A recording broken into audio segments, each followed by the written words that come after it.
For Yo, some Dion, reason, say that one more time. hey, today's a good day to be a Lakers fan, man. We living good right now. And I'm gonna tell y'all this. Everybody that was talking smack, stay on that side. I told y'all that the first episode I was here. Stay on that side, man. You know, because what I see on this Lakers roster, we cooking. We cooking. Let's get into it. And we're going to talk about everything involved with the Lakers. Obviously, LeBron is out. We don't know when he's going to be back. Luka has a finger injury, and he's injured, and he's out too. They say maybe 1 to 2 weeks, but we'll get into that injury.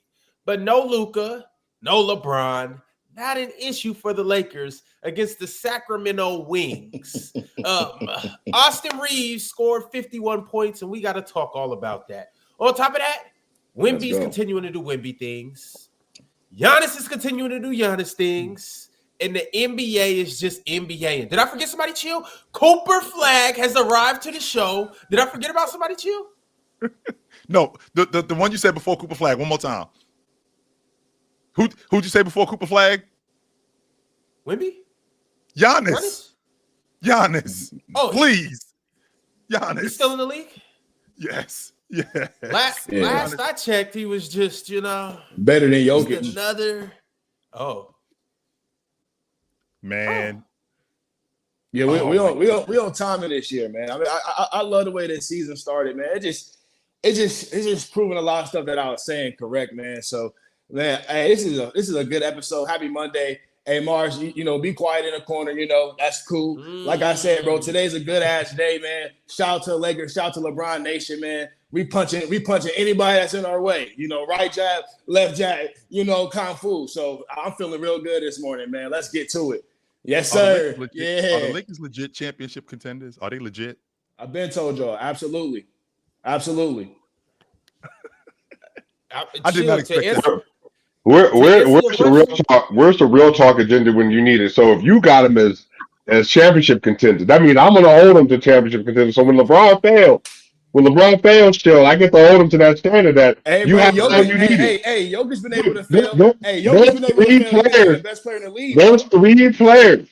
All right, that can score 50 on the Lakers squad. Out in the second round, bro. There's 3 players that can score 50 on the Lakers. So I expect them to win a title this year, Chill. That's Lakers' expectations. Is that fair though, Swiper? I mean, we got a bunch of dudes in the league that got guys that could go for 40 and 50 on any given night. Like that could happen because it's the NBA. It's plenty of guys that are getting held back from what they can really do. I'm watching Norman Powell yesterday against the New York Knicks, and Norman Powell looks like at any point he can explode for 20 and a quarter. So I don't think it's ridiculous to think that, we got a bunch of NBA teams with a bunch of dudes that could just go off at any night. Right. All right. So with that being said, the Lakers, and honestly, Ron, I didn't watch the Laker game because I was watching the Trailblazers Clippers last night, and they didn't have James. So, they didn't have Luka or James. So I did not watch the game. I'd be lying if I said I did. That's crazy. Austin Reeves, for what I'm understanding, we sit here and talk about Austin Reeves like Austin Reeves wasn't a 20-a-game guy last year as the third guy. Like, we talk about him like he was just a good player. Like, Austin Reeves was pretty awesome. He's great at getting to the rim. He can knock down open shots.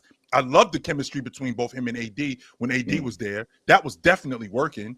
And I thought that him playing off of Luka was going to be way more beneficial than people gave him credit for, because Luka's such a great downhill guy and playmaking distributor that he was going to open up the offense even more. What I didn't give Austin Reeves credit for is his ability as a one-on-one player to get to the rim. He's a lot better than what I gave him credit for. He's a lot nicer with the peel than what I thought. Not only is he a lot nicer with the peel, he's a lot nicer in shot creation than I thought. So, I shouldn't be surprised at this, but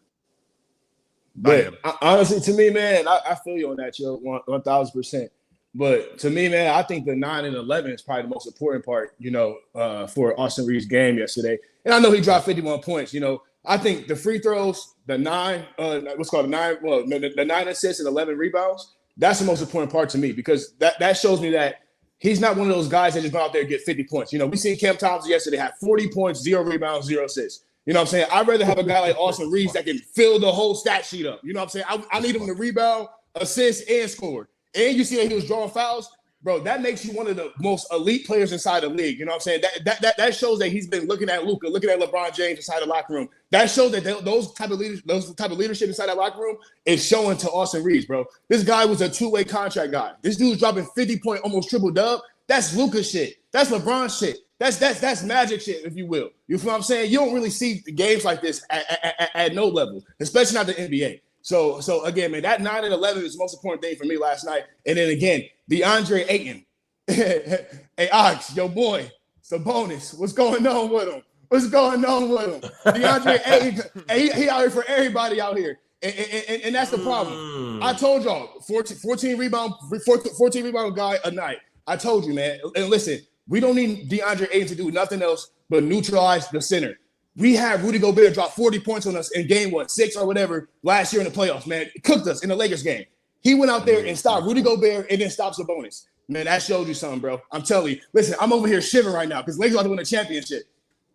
Mars, you brought up a really interesting point a couple of days ago where we had a conversation about holding guys to standards because of the money. And with holding guys to specific standards because of their contract, do we do the same thing with holding guys to standards in terms of where they get drafted? Because if we had a guy that was a first-round pick, let's say a middle first-round pick, that was doing what Austin Reeves would be doing, would there be a higher demand on him? I don't know. I think it works more in the inverse than in that way. I think if you're a high pick, you tend to get more chances and more opportunities despite being bad than you would if you were like a late first, second round undrafted guy. But do I think Austin Reeves would get more credit if he was a draft pick? Probably not, because I think him being on the Lakers is probably maximizing the amount of credit he can get. So I think it probably works more in the inverse, that if you're a high pick, you get more chances to show that you're not a bust, as opposed to if you're undrafted and you come in and you're bad, that's probably your one and only contract. So that's probably how I would view it. But on the contract stuff, I think if everyone's going to hold players or say player A is bad because they're underperforming their contract, you need to then do the inverse and say player B is one of the best players in the league based on how they're outperforming that contract. I think that's the only fair way to do it. If you're going to dismiss people for being overpaid when someone's underpaid, like Austin Reeves, you should probably view them higher because they're giving way more value relative to contracts. But Ox, can you I don't know if I can outperform a $60 million deal. I mean, that's pretty incredible to be able to outperform. How much is Giannis making? I think Giannis is on the books for like $42 million, and he way underpaid. But if Giannis was making 60, I'd argue he's still outperforming that. I might have to agree with that, to be honest with you. His brother's on his books too, by the way. You got to add his brother's contracts to Giannis' contract, whatever that is. Got to add it all up. They're the same type of group. That probably is going on underneath the table. Like we'll get your brother on the crew, and he go an extra, $2 million, something like that going on. I wouldn't be surprised if that was going on. Sure, I'm curious. Even though I know that it was just the Kings. You know what I'm saying? You gotta bring your mic a little closer. Yeah, I know it's just the Kings, and we're not much. You know what I'm saying? So, but anyways, even though it was just us, did it look like the Lakers might have 4 All-Stars? Oh, you're still throwing DeAndre Ayton in there? Okay. Of course, I'm still throwing DeAndre Ayton in there. Okay, I was just I told you he's gonna be in LA. Dion, when I said last year that okay. Austin Reeves, if he averages 20 a game and the Lakers was a top 3 seed, that I wouldn't be surprised if he ended up making an All-Star team. They scoffed at me because he didn't make the All-Star team.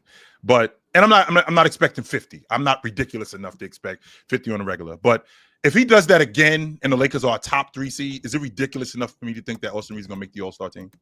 No, am I man, ridiculous to think that? It's in LA, so I mean, I think it'll be, fans got a big part of that, and if he's averaging at least 28-8 or 21-8, and the Lakers are number 1 seed, number 2 seed, like I predicted, you know what I'm saying? I feel like, yeah, absolutely, he can be an All-Star. And I feel like, to me personally, man, yeah, it's great if Austin Reeves was on a bum team and he was go out there dropping 30 points, 10 and 10, getting paid. That would be cool, and that's probably something that he probably want to get in his future. But you got to think about LeBron James is, 40 years old, and so if I was him, I'll play the backseat role. With our new ownership inside the Lakers, he's going to get paid. So if he do want to stay with LA, he will get paid. But at the end of the day, bro, we gotta see this inside the playoffs, you know. So I'm real high on it. What he did last night, I love this. We've seen some glimpse of this last year, but again, man, like there's certain times in the playoffs that we need that, you know. But I feel like he's a different player this year. You know, he showed up a little bit versus Minnesota. He showed up last night, obviously. So again, man, so if he wants to take the back road, win a championship with LeBron and Luka, and then also be the second man to Luka in the future, that's fine. You know what I'm saying? But if you do want to leave the team and go get paid, go get those max contracts, you know, for his real worth, I mean, we're fine with that too. So we're going to just see what happens. We're going to see what happens.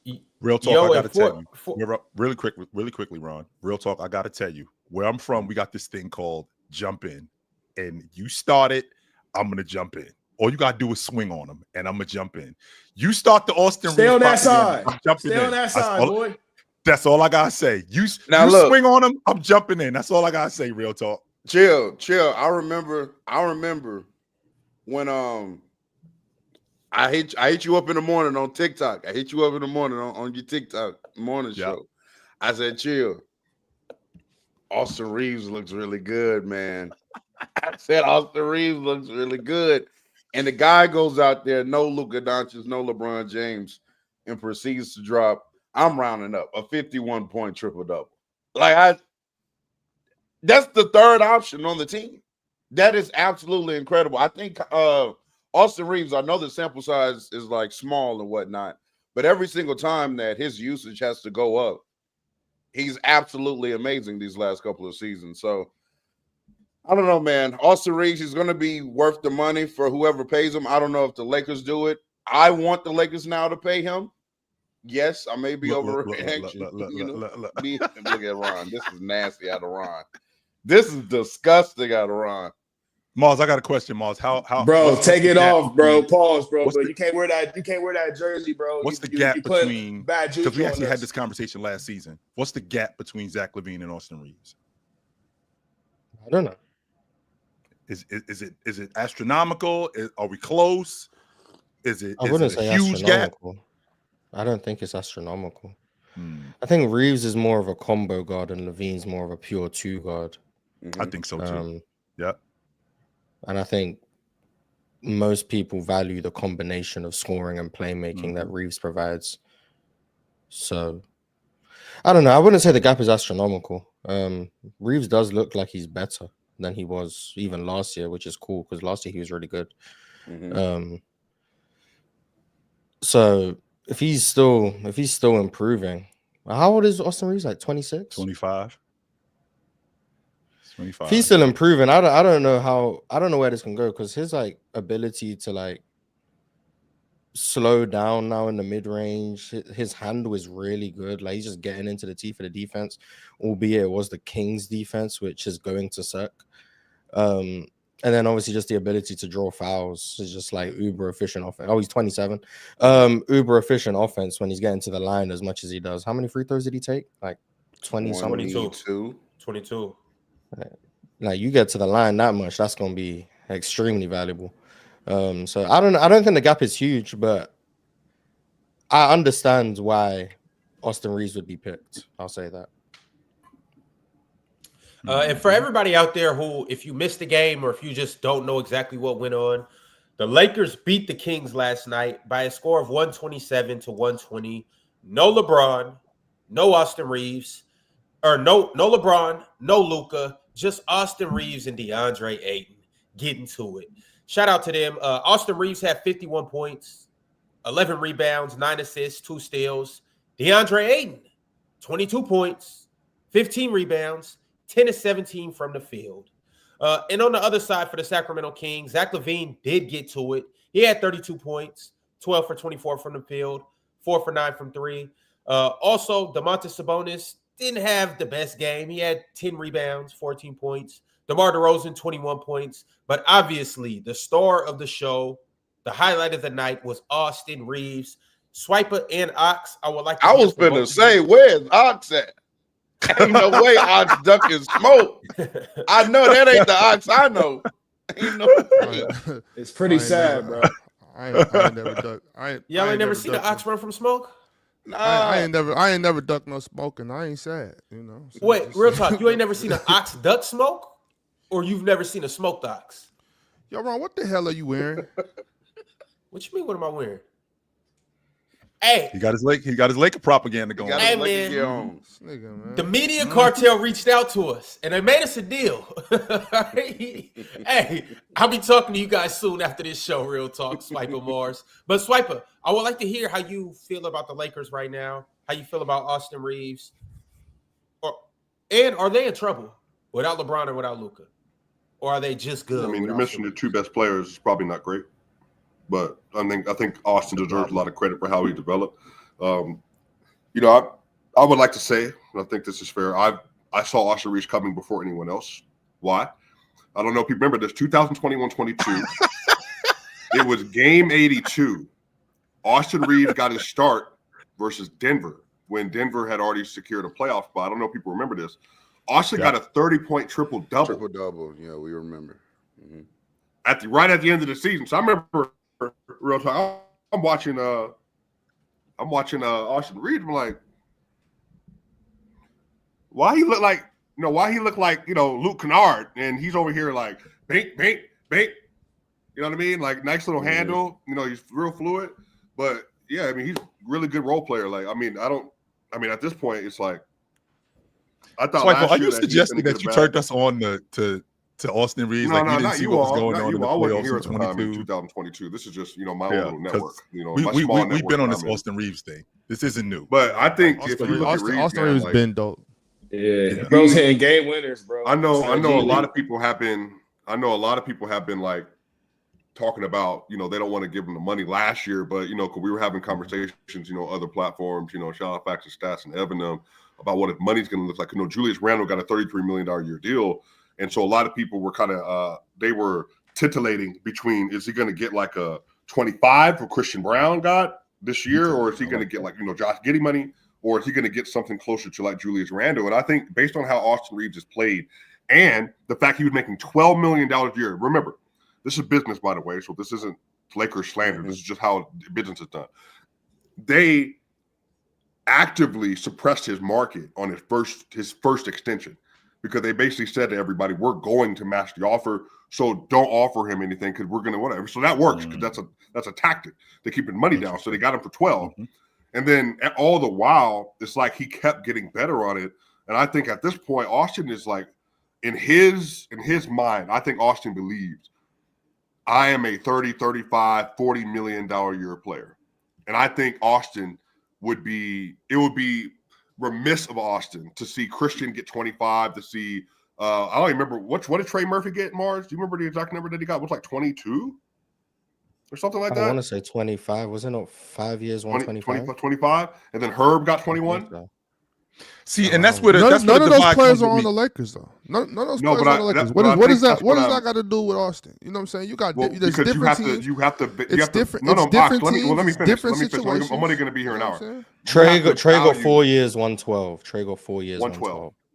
You have to be able to evaluate yourself relative to the market and performance. That's just the way contracts work. So I'm saying if I'm Austin's agent, I'm putting his numbers up against people that have like the similar, like the production, and then see how much these players are making. And then that's how you go to the negotiation table. Plus, he's already taken a massive discount at $12 million a year. So I don't think Austin's necessarily got to be worried about it. But his agent, absolutely, to get him the most money, should be looking at it and saying he's on par with these players, and they're making 33, 35, and or more. So I think Austin is moving himself into a different tier. Now, the Lakers, obviously, that's a side conversation for them if they're going to do it. But somebody is going to do it. And I think he's earned that bag at this point, Ox. Right. Yeah, Austin Reeves. I hear what you're saying. I hear what you're saying, and I mean, y'all know I like Austin Reeves. I think Austin Reeves is a heck of a player, always have. But I'm just saying, like, from the team standpoint, from the GM, the ownership, all that, it's like I understand you want to be compared to this person, but if we can't do that based on everybody else we're paying or what that means for the team, like we're trying to, you know what I'm saying, we're trying to build a team. I can't just say, oh, let me give Austin $40 million because they gave this person for it. Like that's their problem. You know what I'm saying? Maybe they shouldn't have given him that much money. That's all. Agree I'm though that saying. like since he's already taken such a massive discount, like he's gone. Then if you're just not trying to pay him this time. Well, I'm not necessarily saying don't pay him. I'm just saying like you can't always look at it like, oh, I got to pay you because they paid him. That don't got nothing to do with us. That's all I'm saying. You know what I mean? But Like we I haven't really extended if you- LeBron yet, by the We way. better pay that boy. Real talk. no doubt, no doubt, man. No doubt. Better pay that boy. Well, Hey, he look though, what I you know, he could come with an Austin, empty check, and we better pay him. Right, Dion? but I don't really know about taking a discount though when you go, you know, undrafted. You know what I'm saying? It's like, But the Lakers go pay Austin Reeves. I feel like that's like the least Well, of their worries. just right to now. be clear, I Dion, don't, and on top of that, Swipe, I just want to Austin be did clear. get it was a discounted contract at $12 million at the time, and I think Real Talk had Yeah. that too. No one thought. Yeah, I want to be very very clear. I want to be very clear that I understand market value and how that works and how they do it in basketball and how they do it in football. I understand very, very clearly. I understand that. On this last what contract, I'm bro, hold he on basically- real quick, Dion. What I'm saying is that I don't think that you can always, from a franchise standpoint, you can always look at it that way. That's how a lot of teams get in trouble, overpaying dudes, even to your point, underpaying dudes. Like we can't. I don't think every franchise can look at what another team is paying another guy and say, oh well, that's the market value because that's that. You got to build your franchise. You know what I'm saying? That's all. You got to build your franchise the way you build your franchise. You know what I'm saying? That's all I'm saying. But Austin Reeves deserves some money. Austin Reeves deserves to get paid. You know, he's a heck of a player. Free Keon. Ox is absolutely right in what he said, because I feel the same way about pigeonholing yourself with guys making certain kind of money. If I'm matching myself up next to, I don't know, let's just say Tyler Hero as an example. If Tyler Hero was making $35 million, he signed for that, and then now he ended up having a bad year. You're basically tying yourself to that.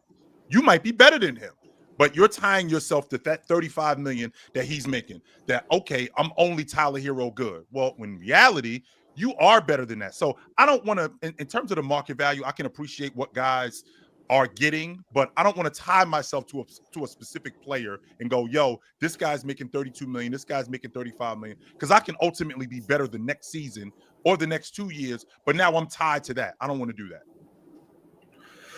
Yo, fellas. So the Lakers pulled off 2 pretty big wins for them. They're looking pretty good so far. Has the temperature changed at all?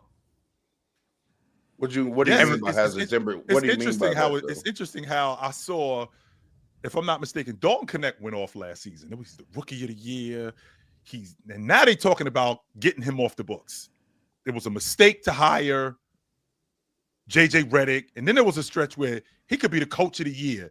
These Laker fans can be really fickle. Man, let's just wrap this up, man. Let's stop playing around, bro. The Lakers, bro, we the scariest team inside the league, bro. Nobody want to play us, bro. We're the scariest team inside the league. There's not 3 guys can do what they can do. We have 3 guys who can drop 50-point triple-doubles, bro. Nobody wants to see the Lakers. That simple. And on top of that, bro, we might be a top 3 defense. We might be a top 3 defense inside the league this year. When LeBron James come back, we'll be a top 3 defense inside the league. Well, yes. I would also say that the Nuggets Marcus also Smart, have 3 players. LeBron James, DeAndre Ayton, bro, will be a top 3 defense inside the league. Who else could do it? The Nuggets also have 3 players that can drop 50. I just wanted to add that in. I said 50-point triple. Yeah, well, he said triple doubles. To be fair, 50-point triple doubles. There's nobody else in the league that has that. Can you get 50 from James at 40 years old, 41? That's astronomical. And chill. And why are we sitting pretending, bro? Why are we sitting pretending, bro? Why are we sitting pretending, bro? Acting like 50, I'd be blown away if I saw 50, 11, and 10 from James. Hey, chill. Prepare to be mesmerized. Hey, Buddy will be back here real soon. Prepare to be mesmerized yet again. I have a question for y'all. All the great basketball that we're seeing inside the NBA right now, the last 2 weeks the NBA even started. If you don't think LeBron James somewhere in the room itching right now to get back on that court, bro, like he's gonna drop probably 70 one of his first games back. You think LeBron's liking this? You see what MJ said? He want to take a pill and go back. LeBron is the magic pill right now as we speak. He's literally doing what MJ wants to do and dream of, nigga. Like LeBron James right now is 40 years old. Could be taken, by the way, playing the younger guys, playing the younger generation. He's doing what MJ Michael wants Jordan's to do right a 60-year-old man. Hey, real talk. Remember the 2 week hiatus pill that. Are we talking? We're not talking about that ain't none of my business, and I don't want no vans outside my place. Well, I need that ain't none of my business. Whatever LeBron got to do to get right, we're gonna let LeBron get right. But as far as Yo, the Big temperature Ox. change your run, go ahead. Oh no. Go ahead, real talk. Big Ox can wait. Right, Big Ox? No, I was just gonna I'm say, chilling. I have not switched my position on this team whatsoever. I said this is going to be a whole bunch of LeBron, Luka, Austin Savers basketball, and that's exactly what's been happening. These Not first true three at all. games. No, it has First not. 2 games, No, it Luka has not. Doncic and Austin Reeves played absolutely amazing. Third game, Austin Reeves goes for a 50-point triple-double. Now we're going to win games, and I've said this before, because those 3 are that good and that talented. But the rest of this I have a question roster for you. I have a question for you real stinks. quick. And Hold on. now Let's we have freeze real quick. 9 Let's freeze real active quick. players going Let's into freeze the real last quick. Let's game. freeze real quick. Dion, Hold on. can you please sit back? I have one question. Wait. And then you can move on. And then you can move on. Because I want to make sure I get this correct. So I have one question for you. I'm not trying to argue. I have one question for you. I'm not trying to argue. Listen, talk about when SGA, bro, drops 55, bro, and OKC wins, do we say, oh, that game was won because of SGA, or do we say, no, OKC is a talented team, SGA did what he's supposed to do? Yeah. So why does it come to the OKC is Lakers, a bro, better when they team drop than 50 the points? Oh, Lakers? it's just no. We have a squad, bro. DeAndre Ayton, bro, is probably one of the most important pieces of why we're winning. You know what I'm saying, bro? Also, we could have dropped that 50-point triple-double yesterday. If we didn't have a big man down there, bro, we lose the game. So no, we have a squad, bro. Ayton So played again, good stay on that last side, night. bro. Stay on that side. That's all I gotta say. I'm going on mute, bro. All right, cool. So DeAndre Ayton did play good last night. He did something that AD couldn't figure out how to do until like 6 months ago. So fair to DeAndre Ayton. Now, back to what I'm saying.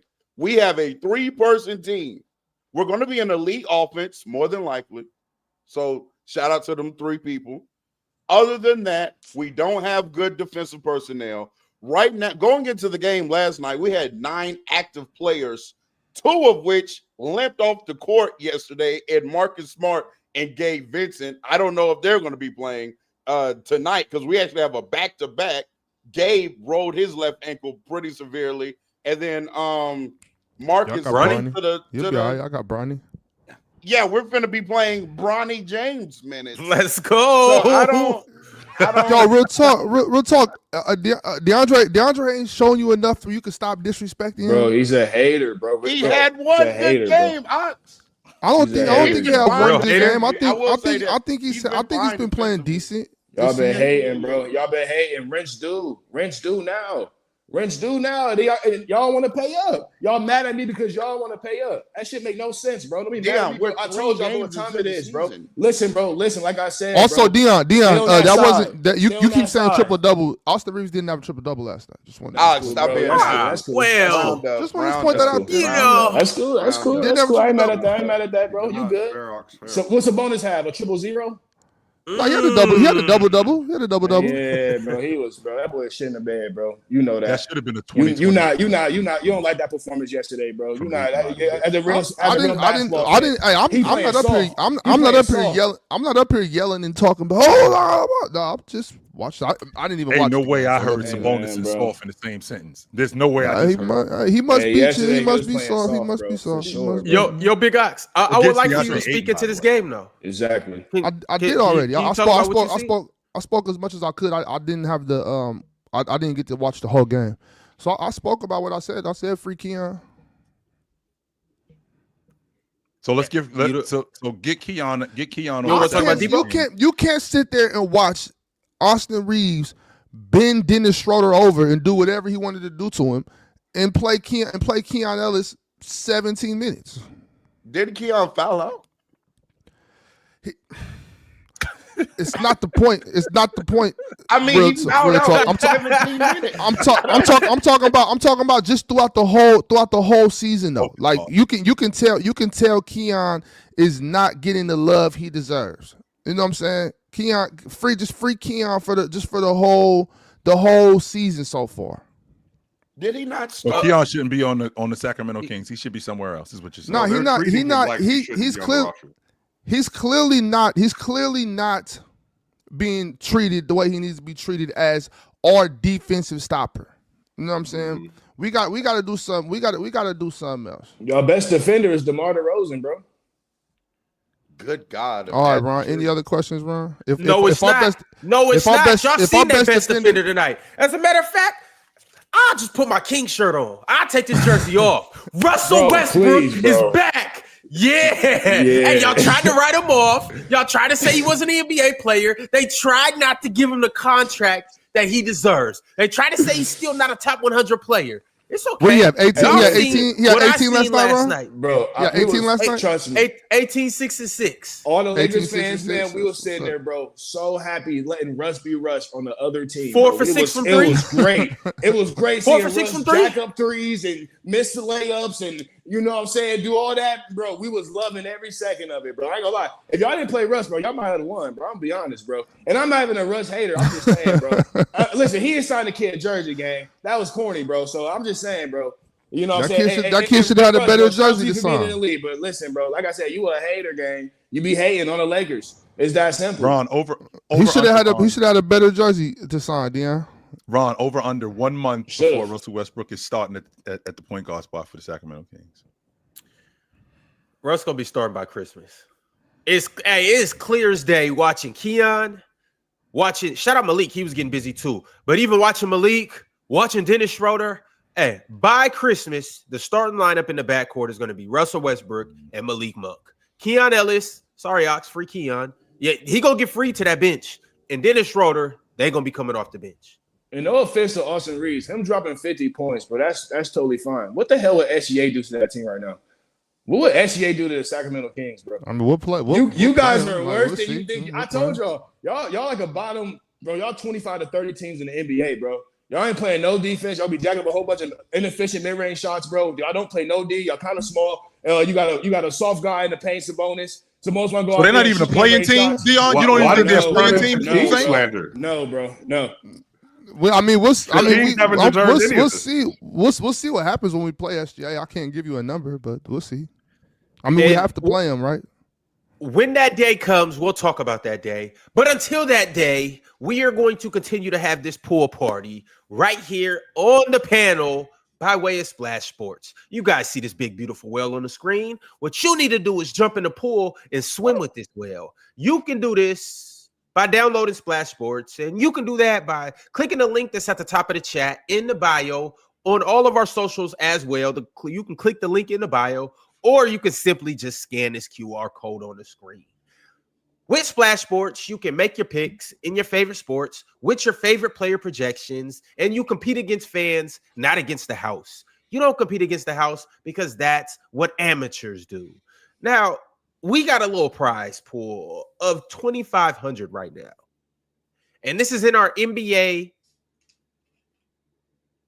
Splash Sports fantasy contest. Now, in this contest, it's very simple. You pick a player, they score over 20 points, you live to survive another day. If they don't, you lose. Now, as of right now, the contest started just under a week ago. There was 278 people.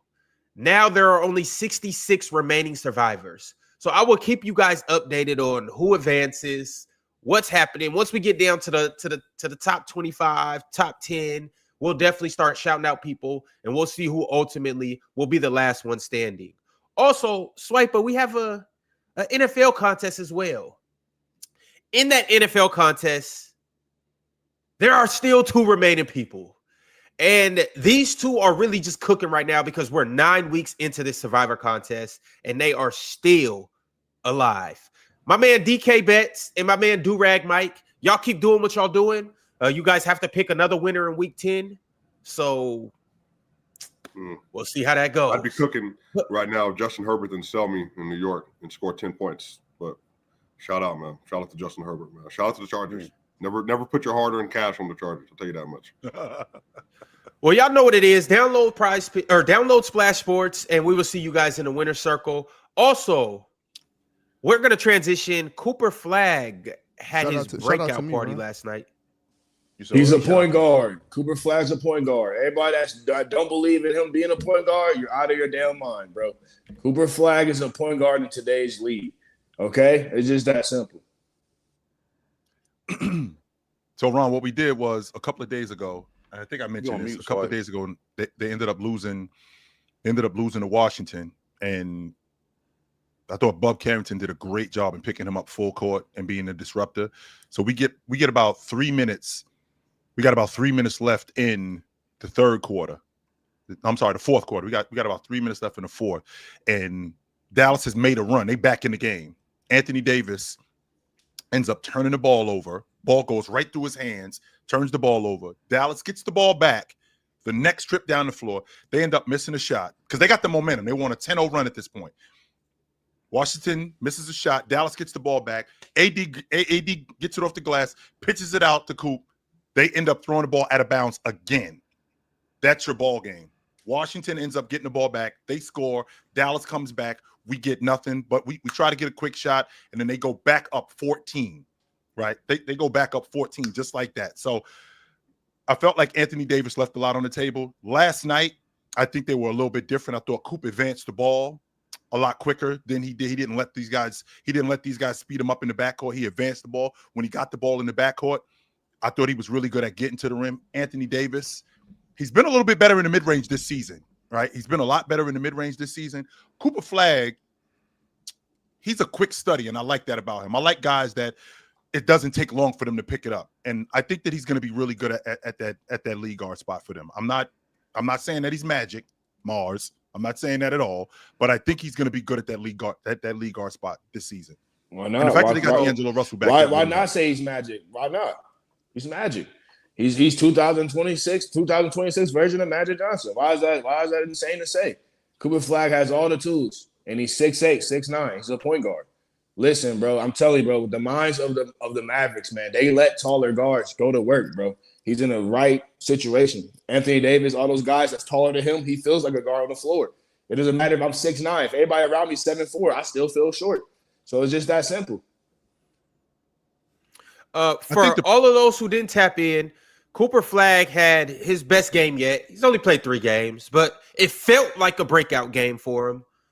He'll probably have better games, but last night he balled out. The Mavericks beat the Toronto Raptors. Cooper Flagg had 22 points, 4 rebounds, 4 assists. En route to them beating the Raptors 139-129. He also had a crazy poster dunk. But as you were saying, Chill? Well, and see, that's the thing. Like that poster dunk that he had, the very next play, he ends up going down the floor, and Washington gets an and-1 because both him and Lively, they screaming at each other, not getting back on defense. And then now Washington gets an and-1. And that's another momentum swing, right? Because we're trying to get back in the game because they weren't doing things necessary in order to get back in the game. Are you saying Washington? This wasn't. I'm not talking about Toronto. Toronto was last night. Oh. Washington was a couple of nights ago. And this is the thing that Ron was talking about with that Cray. Like he ended up putting the ball on the floor this weekend. He had a 2-hand dunk, and both him and Derek Lively are screaming at each other. Meanwhile, Washington's advancing the ball instead of getting back on defense. Instead of getting back on defense, you guys are screaming at each other, and you're behind the play, and they end up fouling. And I think that's a maturity thing that he'll get over. But the thing that I thought was good about Cooper Flagg in last night's game was he didn't let Quigley speed him up like Bub did. He advanced the ball. He got the ball in the half court. He was able to get in their offense quicker than he was against Bub Carrington. So I see the improvement. I do. I see the improvement from him. And y'all already know how I feel about Dallas. I said Oklahoma City, Denver, and Dallas are the 3 teams that I think could be in the NBA championship out of the Western Conference. Is D'Lo getting those minutes? Is that the difference maker for them? So I was just looking at that. So D'Lo just played. I want to say the most minutes that he's played this year in yesterday's game. Let me just. Make sure he played more minutes. Yeah, he played more minutes yesterday than he did in the first 2 games combined. Yeah. So he played 29 minutes. They're gonna have to roll with D'Angelo Russell. D'Angelo Russell has some very low lows as a player, because at this point he doesn't really create much separation off the dribble. Everything with him is kind of a contested shot, but he's a really talented shot maker. He's a talented passer. He can run pick and roll.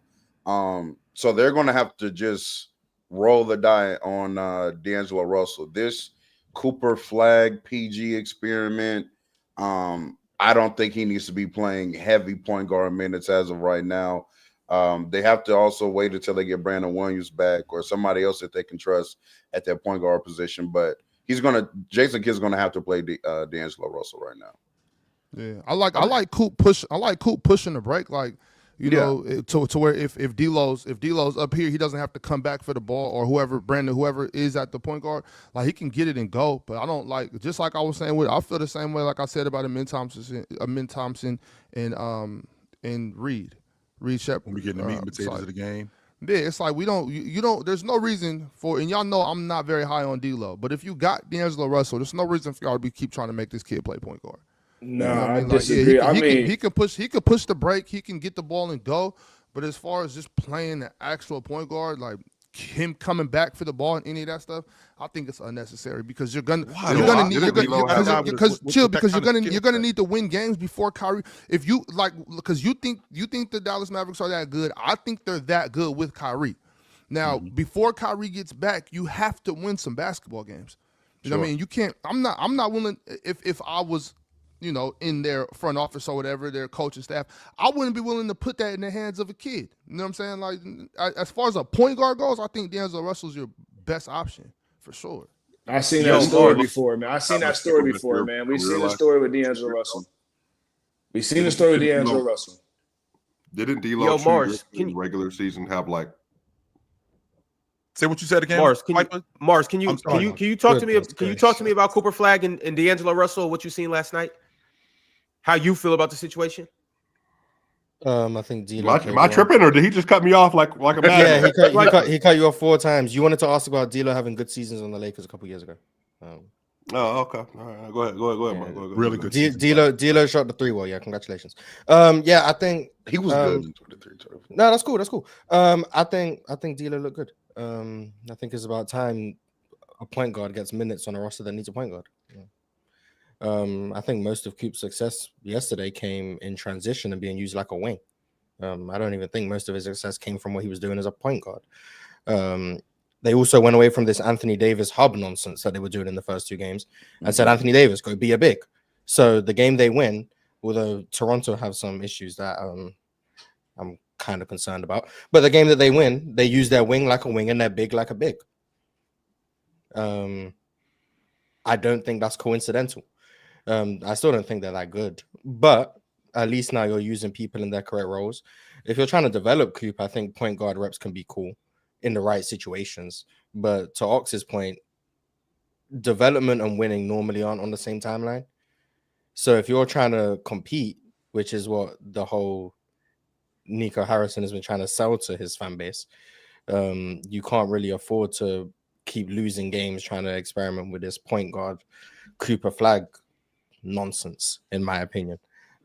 So I don't know what they're going to do going forward. I'm not very high on this team, but it was nice of them to get a win, and they put up a lot of points on a Toronto defense that isn't as good as I thought it could have been. But we'll see where they go from here. I don't know who Dallas have next on their schedule. Mars, as much as Dallas has OKC today. To be fair, though, I feel like there does need to be some like recalibration on stuff, because the early season stuff for me is so janky, because I don't know if people remember this in 22-23. Remember Portland, they had a top 10 defense to start the year off. They were number 1 in the West. And I think they were using like a lot of different schemes to like try to hide Dame when Dame had that. Remember, he had basically his best offensive season ever. He averaged 32 that year. It was going crazy. Yep. But they were really good to start the year off, and then the league started leveling out. And I think we're seeing a lot of like variance right now. Like players are having insane individual performances. Some teams performing a little bit better than we thought they would. I think the Raptors defense hasn't been quite as good as you think it will be. But Martin, I do think by the time we get into like game 21, which is typically like my marker for when the season really starts rolling, I think the Raptors are going to have still a really good defense. My concern with Dallas is, Chill, the same thing we talked about last week. I still don't see a real offensive solution for their personnel, even with D'Lo and with Cooper and Davis, because I just don't know how sustainable it's going to be when you start playing versus a lot of these really good teams. Whereas I think teams like the Spurs are proving proof of concept immediately. And I think they have a much more, you can actualize what they want to do offensively with Wemby, with Dylan Harper, even Stephon Castle. And then I think they're doing that in Dallas too. Roster. I mean, I just don't think you like the idea but they don't have the same personnel. I think you and Mars, I think your issue is with Anthony Davis being the hub of this offense. And I think that's largely due to Anthony Davis being able to operate out of the post. Like when he gets doubled, depending on which side he gets doubled on, and in terms of him getting shots, where he's shooting the basketball. Because I didn't think, especially early on in the season, I don't think he's bad in the mid-range at all. That game when they played against Washington, like I said, they ended up getting back in the game. He missed those 2 free throws, and that's where the landslide started. He missed those 2 free throws, then they turn the basketball over, then they turn the basketball over again, and they get nothing. 3 straight trips on offense. That's where the problem is. So the consistency with Anthony Davis, which should have been a 30-10 game, not just last night, but also against Washington, which should have been a 30-10 game. The consistency late in the game is where the issue is. And I think that that's something that can get cleaned up. I think, but the issues I'm having with Dallas when I watch them play, and Mars brought it up earlier, like they're asking AD to dribble into a lot of these shot attempts. Like, oh, get the ball and attack off the wing like you're Kyrie Irving or something. Like, that's not AD's game. He's not a get it, look at you, face-up game, dribble, attack. And then most of the time nowadays, that turns into a try to draw a foul, throw up some BS to the rim. Now I'm on the ground and can't get back on defense. How should they be operating with him, real talk? In your estimation, if you're watching Dallas, how should they operate with Anthony Davis in the offense? How Anthony Davis has been operating as a play finisher who also has some mid-post and post-up, face-up game. That's Anthony Davis. Asking him to dribble into shots is counterproductive, in my opinion. So, but to be able to put him in play finishing positions, number one, you got to get the spacing right. And then number two, you have to have reliable guard play to put him in those positions, and that's why everybody's asking for D'Angelo Russell to play. D'Lo and AD have played on a team already together. They should have some two-man like relation chemistry, chemistry. Thank you. Chemistry, sure. And that should work better than Coop trying to figure out what to do at point guard. That's not setting them up for success. But that's not even setting up Cooper for success. Yeah, as I'm saying, so we've seen the D'Lo story before, bro. That's not going nowhere. That experiment's over with. He's a 6-man, maybe a 6-man off the bench, but I'm starting Cooper Flagg at the point guard position. I'm rolling with that. Let him get his bumps. That's cool. You know what I'm saying? At the end of the day, bro, in the next couple of years, he's young as hell. He's going to be one of the most elite point guards in the league. I'm talking about LeBron 2020, Ben Simmons type deal, you know what I'm saying, with a shot. So I just think Cooper Flagg need to go out there and, and learn from this experience, run that 2-man game with AD, that pick and roll game. Play just like 2020 Bron. I've been saying that. Cooper Flagg, go watch all the film 2020 LeBron James with AD when they won a championship. Play like point guard LeBron. That's what he needs to do. It's that simple.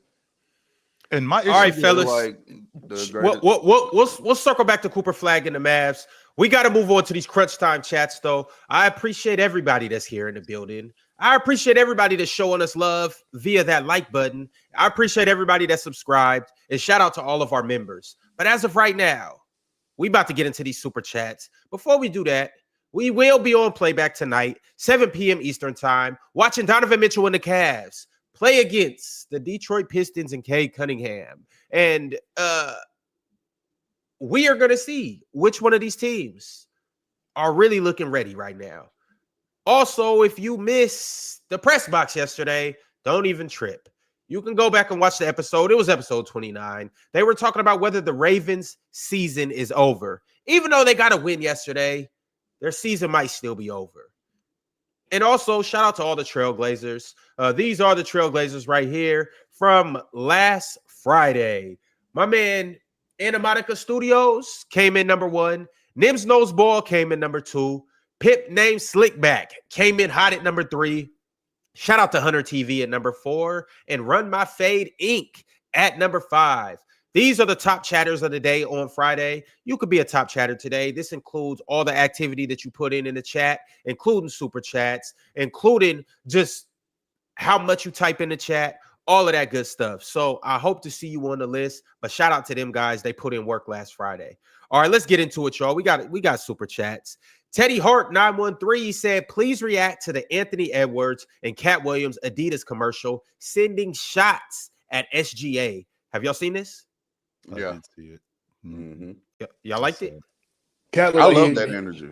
Yeah, he had no clue what the hell he's talking about basketball, though. Cat Williams, like he had no idea what the hell he was talking about. They gave him a script. He read that motherfucker.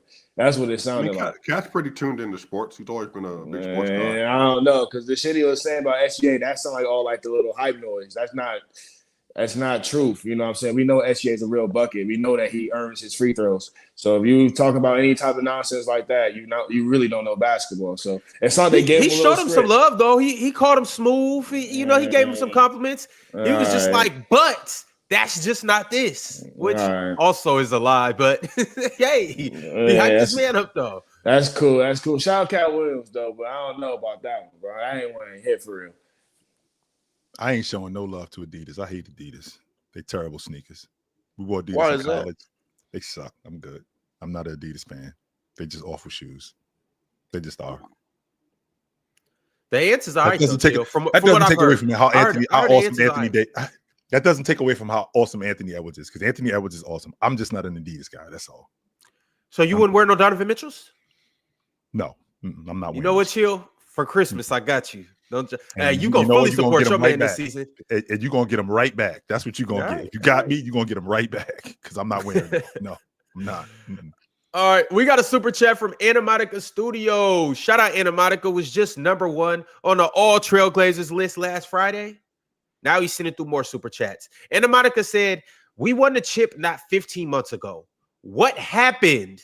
I'm seeing Jaylen Brown averaging 30 on 50, 50, 85 splits, and we are 0-3 and lost all of our players because Adam Silver was like, quote unquote, let's bring the NBA back to Mars." He's saying overseas. Yes, that means Europe, I guess.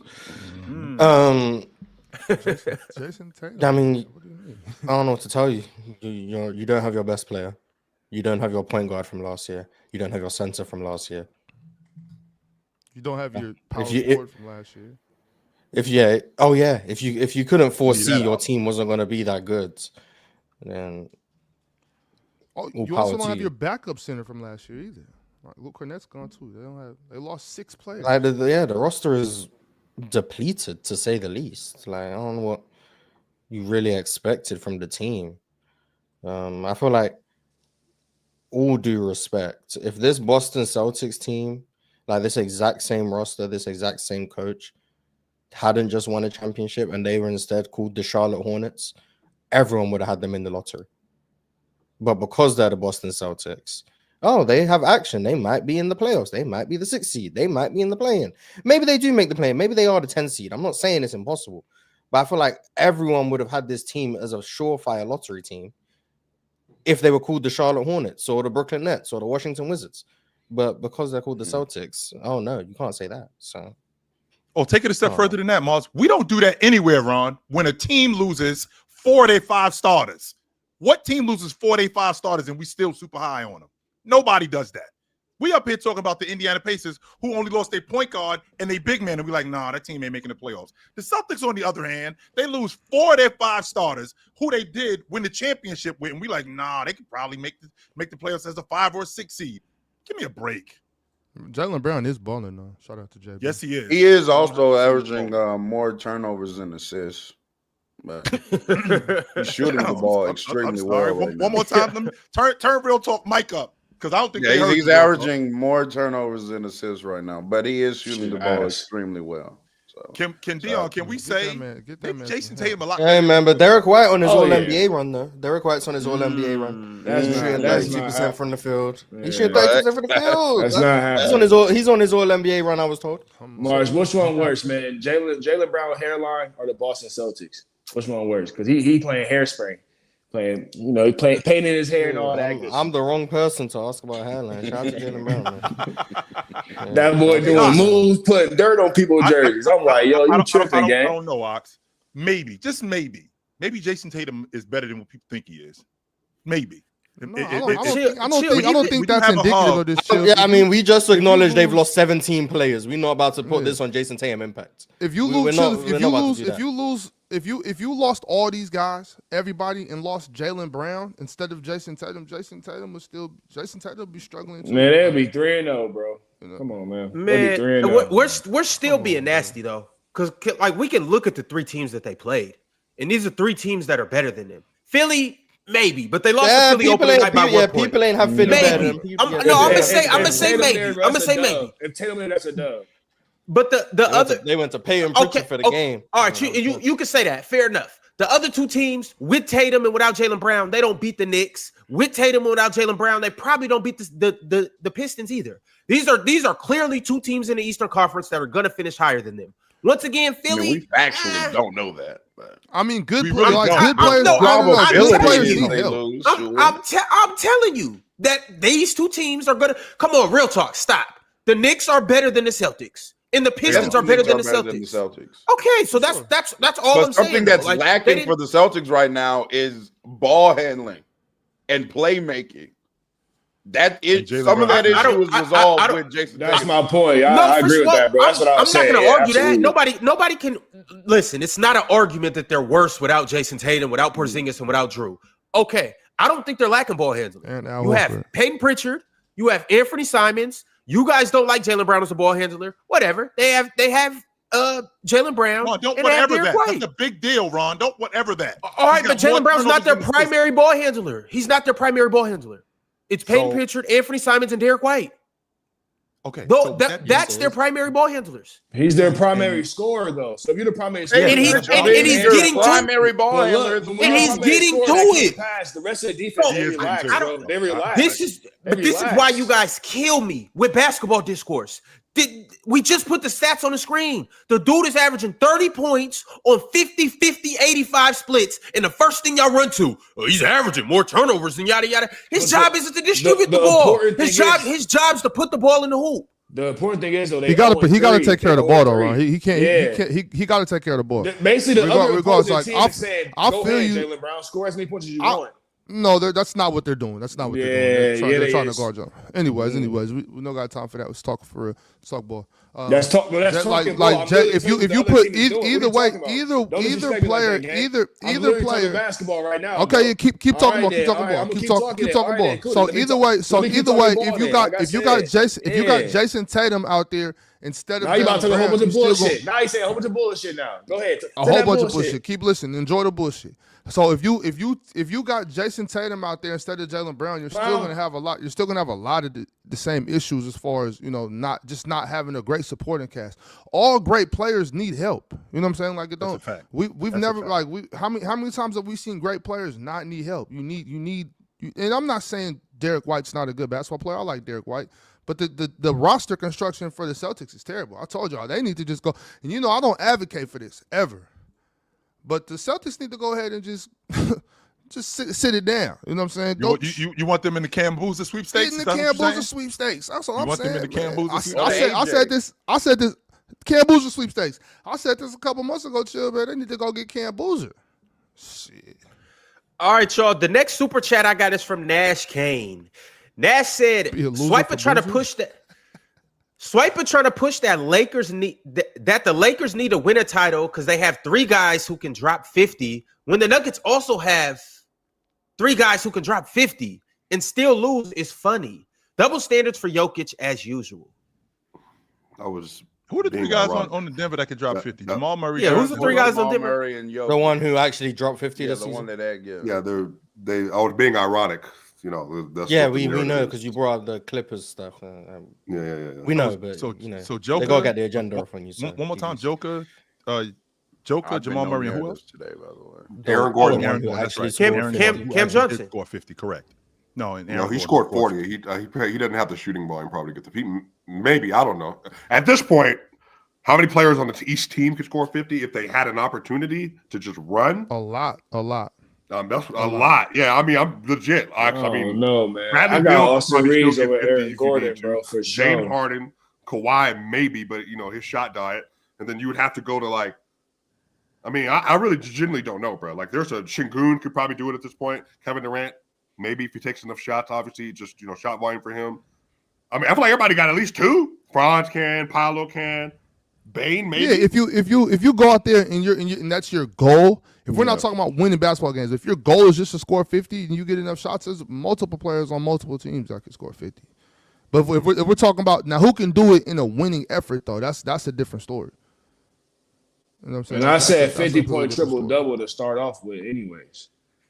Yeah, but he didn't have a triple double. He didn't have a triple double. Neither one of them had 50. He didn't have a triple double. Sorry. Bro, stop, bro. If you get past 8 boards or 8 assists or 8, you know what I'm saying? Mars, how do you feel about that? This Scottie Pippen, man. This is Scottie Pippen triple double. That's triple double. My two guard got 11 rebounds yesterday, bro.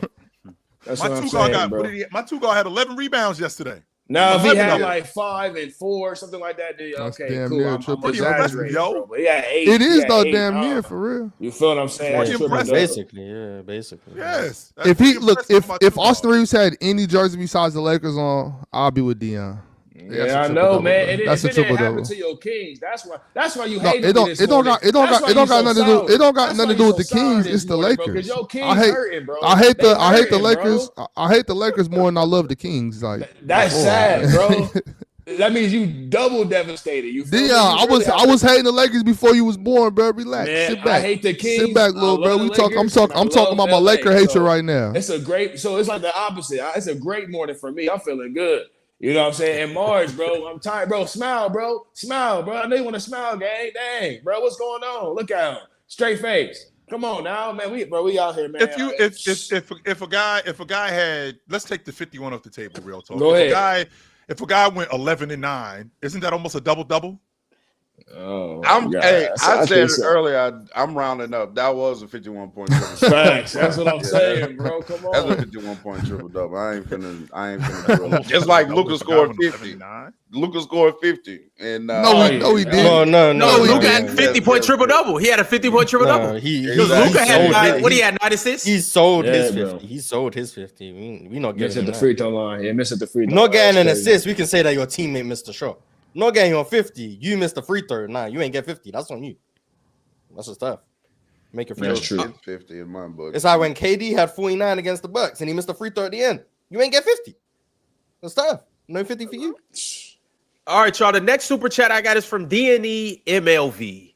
DNE said Lou Dort flirting, Keon Ellis harassment. That's for the fouls that were called on Keon Ellis, and they aren't called on Lou Dort. And if that super chat is absolutely right. If they ref Lou Dort, how they ref Keon Ellis yesterday, Lou Dort will foul out in 15 minutes. Lou Dort defensive whistle reminds me of Jimmy Butler's offensive whistle. That makes sense. Like they both have some type of weird magical powers with the refs that they don't like Jimmy Butler gets the most blatant like non-foul calls. He gets to the free throw line way too much, and then Lou Dort gets to play the worst defense ever and gets away with it. It's kind of crazy. Hey Ox, what's Lou Dort's name this season? What's his nickname? I don't know. That boy nickname. Hey, it ain't Lou Dort no more. It's Lou Diddy. Oh right. yeah. Hey, that's what we calling him from here on out. Wow. Hey, that's who he is on defense. I don't know. All right, I think Diddy beat those charges. He got the other. Hey, well, Lou Dort got to beat him too. This is America, brother. I can't. Man, Ox ain't no charge be a freak. He ain't beat him. He just didn't get charged because they ain't no. You can't get in trouble for being a freak. That's all it is. You feel what I'm saying? Man. He's still freaky though. He's still freaky. Finally, Dion cooking. Come on, bro. I always cooking, bro. That's what I do. Come on now. I got the power here. I got the grits. I got it all. You know what I'm saying? I got real talking here. You got them lumpy ass grits, man. Get your wrist game up. Real talk, lumpy ass grits. Onions, you know what I'm saying? Mars in here, everything. You know what I'm saying? The pot cooking right now. You know what I'm saying? Yeah. I'm ready, man. Hey, Chill, we ready, ain't we? Yeah. Yes, sir. Energy for days around here, boy. All right, y'all. The last super chat I got is from Smooth Criminal 8108. Smooth Criminal said the Lakers are a hilarious fan base, bruh. They win, we go into the finals. They lose, trade Rui and Aiden. Trash. Austin Reeves might have that prime MJ whistle now. Yes, sir. Now that both Luka and Braun are gone and out. How long is Luka out for? Austin Reeves, they Like said a week we or so, reevaluated in a maybe week, 2. I think. But Austin Reeves been had a good whistle. That's not. Yeah, they've been now. complaining about Austin Reeves. Yeah, Austin Reeves been had a good whistle. You get fouled, you get fouled. I don't know what to tell you. Austin Reeves good at drawing fouls. And All right, he fellas, beat we're gonna go foul. ahead and transition into the crunch, or not the crunch time chats. We transitioning out of the crunch time chats, and we transitioning into the fast breakdown. That's where we're going to break down every game that happened yesterday. Briefly, we're going to talk about everything. So we want to make sure that we touch on all the games. We want to make sure we touch on all the star performances. We want to make sure we touch on everybody's team in the chat. So we're going to start with the first game of the night.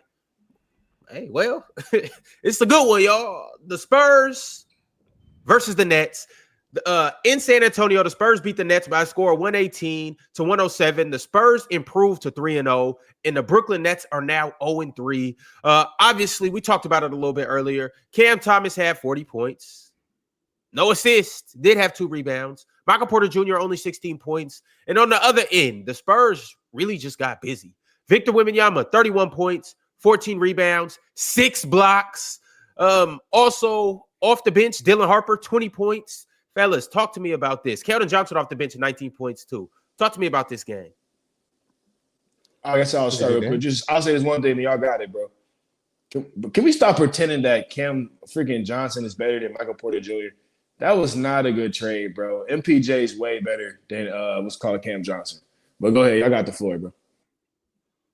Interesting game to say that after, but I feel you haven't been up here to say that before, so it's fine. Shout out to the Nets for making a second half comeback because they were getting blitzed. And then they make a nice little comeback. They start getting really hot from 3. Cam Thomas starts taking over the game.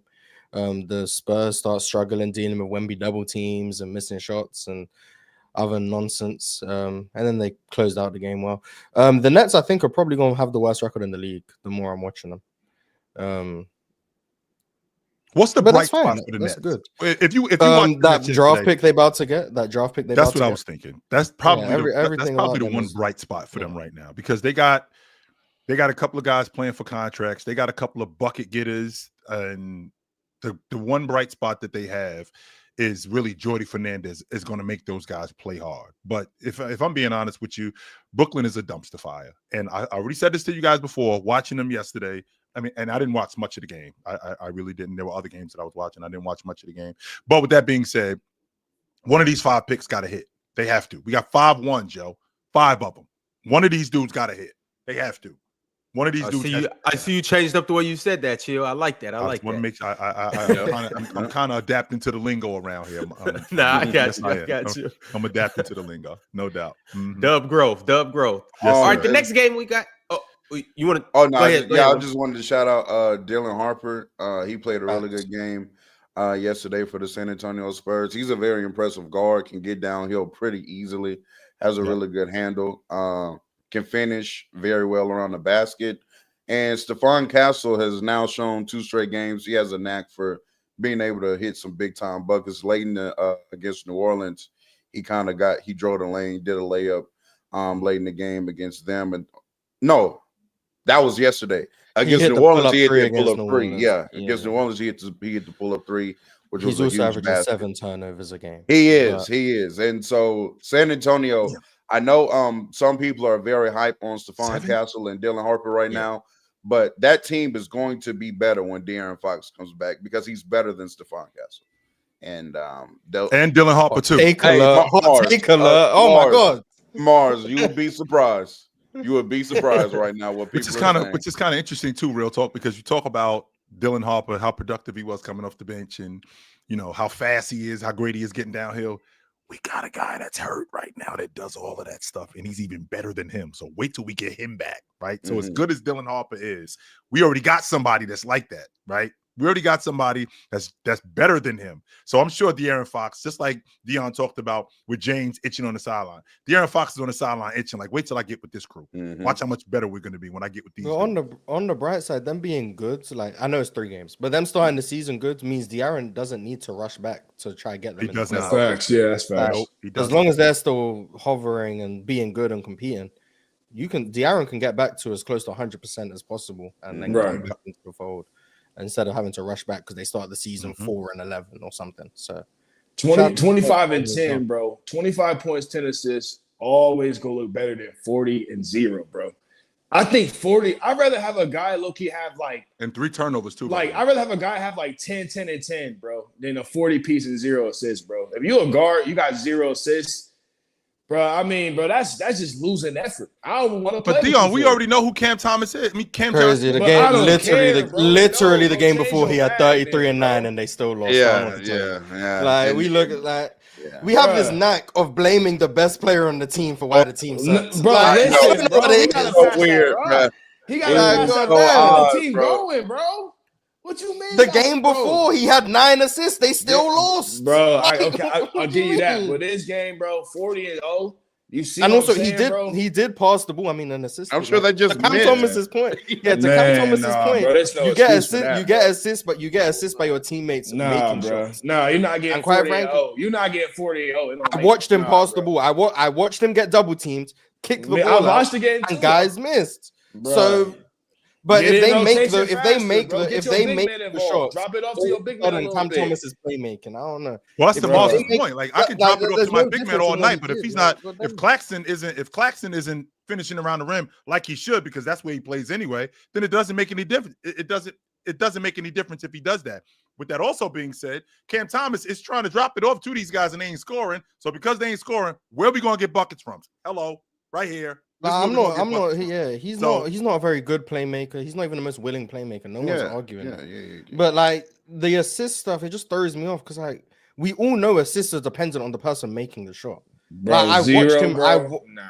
Oh, my fault that he missed the threes that Zero, I created. bro. My bad. Like, what do you want to do about that? Did we see Okay, Kyrie Irving do but that we once? all- And Yeah, you- yeah, we all- That was listen, a steal, yeah. We all know if they make those threes, all of a sudden Cam Thomas has 7 assists. Did he play better? No, they just made the shots. Do I think Cam Thomas is a good playmaker? No. Do I think he misses a lot of interior reads? Yes. Do I think he's a willing passer? No. But also, I don't care about 0 assists if I'm watching him create quite a few open threes and they miss them. That's I know not his as a fault. shooter, bro, it's about how they Rondo's not gonna go out there and give you 40-0, bro. It's a magic of how you pass the rock. Yeah, bro. Rondo. Yeah, Bro, if I know Rondo. my Okay. point guard, listen, if I know my point guard don't want to pass me the rock, bro, my shot feel off when I'm shooting. Cause it's like, bro, here, you know what I'm saying? Like that, like you know what I'm saying, bro. No, bro, I want a point guard that's gonna give me the rock, We bro. are in about the to argue pocket. that Cam Thomas Bro. is giving his teammates grenades. Bro, When not, he not designated grenades, grenades, bro. Not grenades, but I'm telling you, gang, he don't got that magic touch, bro. When it comes to passing, bro, that's why he got 0 We assists. agree. Yeah, we agree. No one's. Yeah, Bro. he's not.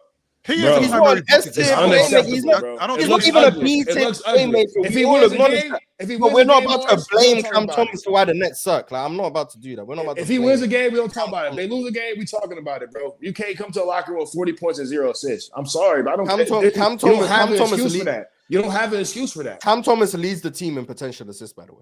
That's So he's cool. created the most shots on That's the team. keep creating, bro. Do What more of does that, that bro. mean, Do more of Mom? that. You get Like better contract. he leads the team in potential assists. But we're going to Still, potential assists are when you pass it to somebody and they if you pass to someone and they shoot and they miss, and they you potentially miss. would have That's got an assist, but they potential missed. So I can lead the Potential team in assists. potential buckets. I could do that. Can I lead? If Hey, you what shoot the most what shots, are we if- talking about? that's cool. That's I What are might we be able to talking score about? here. I It's might called be able to leading get a the layup team here. in field goal attempts. Yes, we know that. Like, what are you talking about? Like, as in, like, yeah, it's a that is foul true. concept. Yeah, we know what leading the team in potential, but you lead the team in field goal. Nah. We know Okay, this. no, those Like, two things why are we don't- acting like potential assists? He not getting off the hook If over here, I bro. pass you the ball He not, nah, and you nah, shoot it, gang. I Nah, potentially gang. would have got an assist, make or miss. All it's saying is Listen, how many If shots are I'm you a giving to small your forward, teammates? If I'm Yeah. a center Mars and Like, I'm a that's point a guard, crazy and my concept. point How coming to can locker someone with track 0 how many assists, times you're I'm passing the ball fighting to your them, bro. teammate? What? I'm fighting them. Like, all I'm saying is assists bro, are dependent on your teammates. You're not scoring. gonna be Cam a point Thomas is guard not come a to the great locker player. room and have 0 assists. We fighting, bro. With We that- like we He's fighting, He's bro. not a point guard. But Cam to Thomas is your not a point, point guard, bro. He's a to guard, your bro. point, Mars. He's a two guard. Cam Thomas is a scoring guard. 100%. And to your point, Mars, it is dependent on your players, whomever you pass the basketball to, making plays, making layups, making open jump shots. Right now, it also is dependent on me because I also have to put you in space to do that too. Is that not fair? So, like, if you're not if I'm passing you the ball in a space where you're not nearly as effective as you would be if I passed you, Where the ball are here, his teammates effective, Cho? Look at that Brooklyn Nets roster. Where are they effective?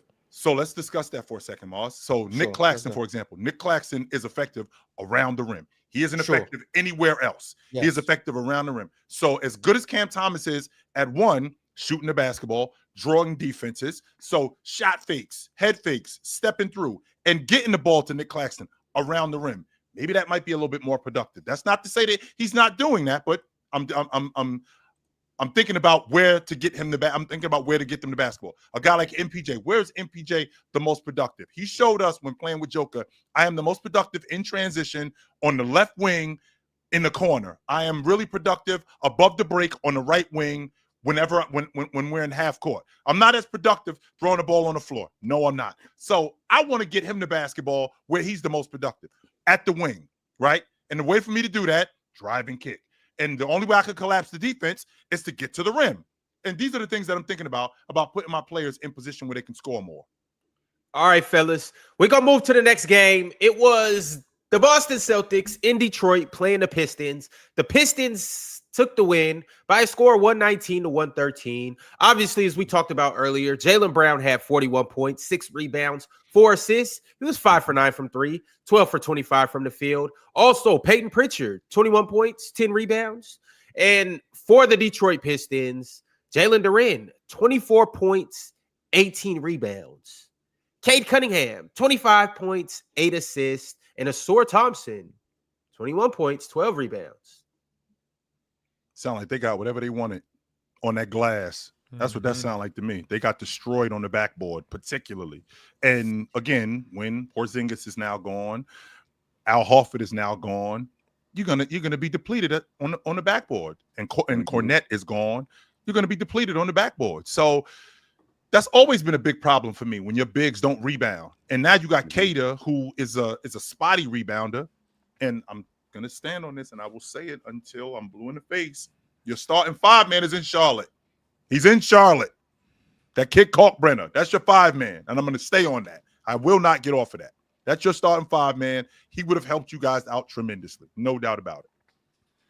Asar, to your point, Chill. Asar Thompson had 5 offensive rebounds. Jalen Duren had 8 offensive rebounds, so they just couldn't keep him off the offensive glass. 13, Mars. 13, and then 13 extra point opportunities. 13 of them. The team had 19 in total, so it's even more than that. So Yeah, almost 20 yeah. second chance opportunities. And then on top of that, go ahead, Joe. And that's not including an offensive rebound, then another offensive rebound in the same play. That's not including that. But keep going. They also, I know I spoke about like Jaylen Brown's assist to turnover ratio. This team as a whole had 17 assists yesterday. Like they just don't have any like great passing or playmaking on this roster right now. So they can't really rebound. No way. They told me Derek White was an amazing playmaker. That's what I heard, Mars. They heard lied. No, you are not about to tell me they're lacking playmaking. No, that's not what I was told. I was yeah. They lied to you. They lied to you. So yeah, they're missing that as well, and they can't rebound. An all-pro playmaker. How about that? I was told he was a great playmaker, so I don't know how they can be lacking playmaking on this roster. I'm telling you, Ron, by the middle of January, if these dudes are below 500, they pulling the plug on this thing. They are pulling the plug on this thing. It's the processing, Chill. The process. It ain't no process. What process? No. I'm talking about Derek White. His late game processing is why he's a All NBA guy. It's also amazing how some of these players look without that 5-out spacing that they usually operate under. Yeah, I think the thing for me, I got out the game. I'll make it quick so I know I got to move on. Is that I think the Celtics is in trouble because when you look at the numbers from the team, I mean, pretty much every guy did what they were supposed to do. You know, you got 40 from Brown, 20 from Pritchard, 15 from Derek White. You're not, and then off the bench, Sam Hauser 8, Josh with 10. So you got the score and you still losing games. So like, there's gonna be times they're gonna have off nights. Jaylen Brown can't get nothing going. You know what I'm saying? Pritchard's not gonna give you 20 every single night. Maybe Derek White give you 30 at night, but if Jaylen Brown's giving you 15, they're in the same situation. So this is one of they pretty decent offensive games, and to still lose, there's some trouble, man. All right, fellas, the next game that we got is the Cleveland Cavaliers at home versus the Milwaukee Bucks. The Bucks came to Cleveland and lost again. Cleveland beat the Bucks by a score of 118-113. That was their first loss. What do you mean again? In Milwaukee. I don't think they won in Cleveland in like the last 3 years or something like that. Okay, my fault. Something to that effect, like last 2 years or something like that. But Giannis Antetokounmpo did Giannis Antetokounmpo things. He had 40 No, points. stop. No, no, Ron. Stop right there. Because I'm losing my. What happened, chill? I apologize, real talk. Giannis doesn't get enough credit because we say it's Giannis things. He's meant to say this is. Ron, he went 40 and 14 yesterday. 40 and 14. He had a 40-point triple-double. Yeah, he had 9 did. assists, so he Yes, had a he did. triple-double. Yeah, he had a triple-double. Yeah. In 33 I'm minutes. sorry if I'm blacking out. Giannis is also 4 for 6 from 3, so I'm just. So By the 40 way, that's a 40 66.7% from 3 right now. Swing the pill over here, please. And I apologize for interrupting you, Ron, but keep going, please. Keep going. I mean, that's really what we need to be talking about. So Giannis had damn near a 40-point triple-double. He also had 2 steals and 2 blocks. The game was close, but Cleveland and Donovan Mitchell just quite frankly were a little too much. Donovan Mitchell had 24 points. He got busy, made like 3 or 4 clutch buckets. He made 1 crazy mid-range over Giannis. He was just really getting to it in the clutch. Evan Mobley had 23 points. And Cleveland really just as a whole took care of the Milwaukee Bucks. Thoughts on this game? 11, 6, and 5. Yeah, thank you. God damn, where'd Alonzo praise? Thank you. Chill, Someone I want to think acknowledge this is the star of the show. Sure, this is a prime example of what I'm telling you. Giannis can be as good as he want to be. He can be as good This as is he their want Wait for first them loss. to This lose. is nasty. You waited for them to lose. I know. Against who, real talk? No. Just- I didn't wait for them. I didn't wait for them to lose. I said this on Saturday. I said this the other day on playback. I've been saying this. Just you can win a game, and I can still acknowledge like this. Still, it's not going to work out. But why is it not going to work? Because you got to beat the good teams to be good.